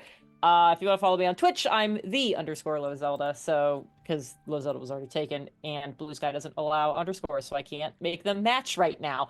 But I stream a bunch of random stuff. We like to do mysteries. We just played 12 minutes. It's good Hell times. And then I also make dice at Long Dog Dice, and I dropped a bunch of stuff last week for the holidays, and I've got more things I'm going to drop on Friday for Black Friday. So check them out and please buy them because I have so many vet bills Oh right now. no. No. Oh. This is my poor puppo, but yes, that's me. Well, thank you guys all for being here. My name is D'Angelo, that D'Angelo. Thank you for being here at my channel, watching our 3rd episode of Death March. We'll have many more episodes to come with friendship and danger and gloomstalkers and maybe even a gloomstalker at nighttime, and it'll Oh, be a great. totally different experience than what it might be. Have to do that. I will see. It'd be fun. It'd be quirky. For now, though, what we're gonna do is we're gonna go ahead and raid one of my favorite content creators, which is WoW Grandma 78.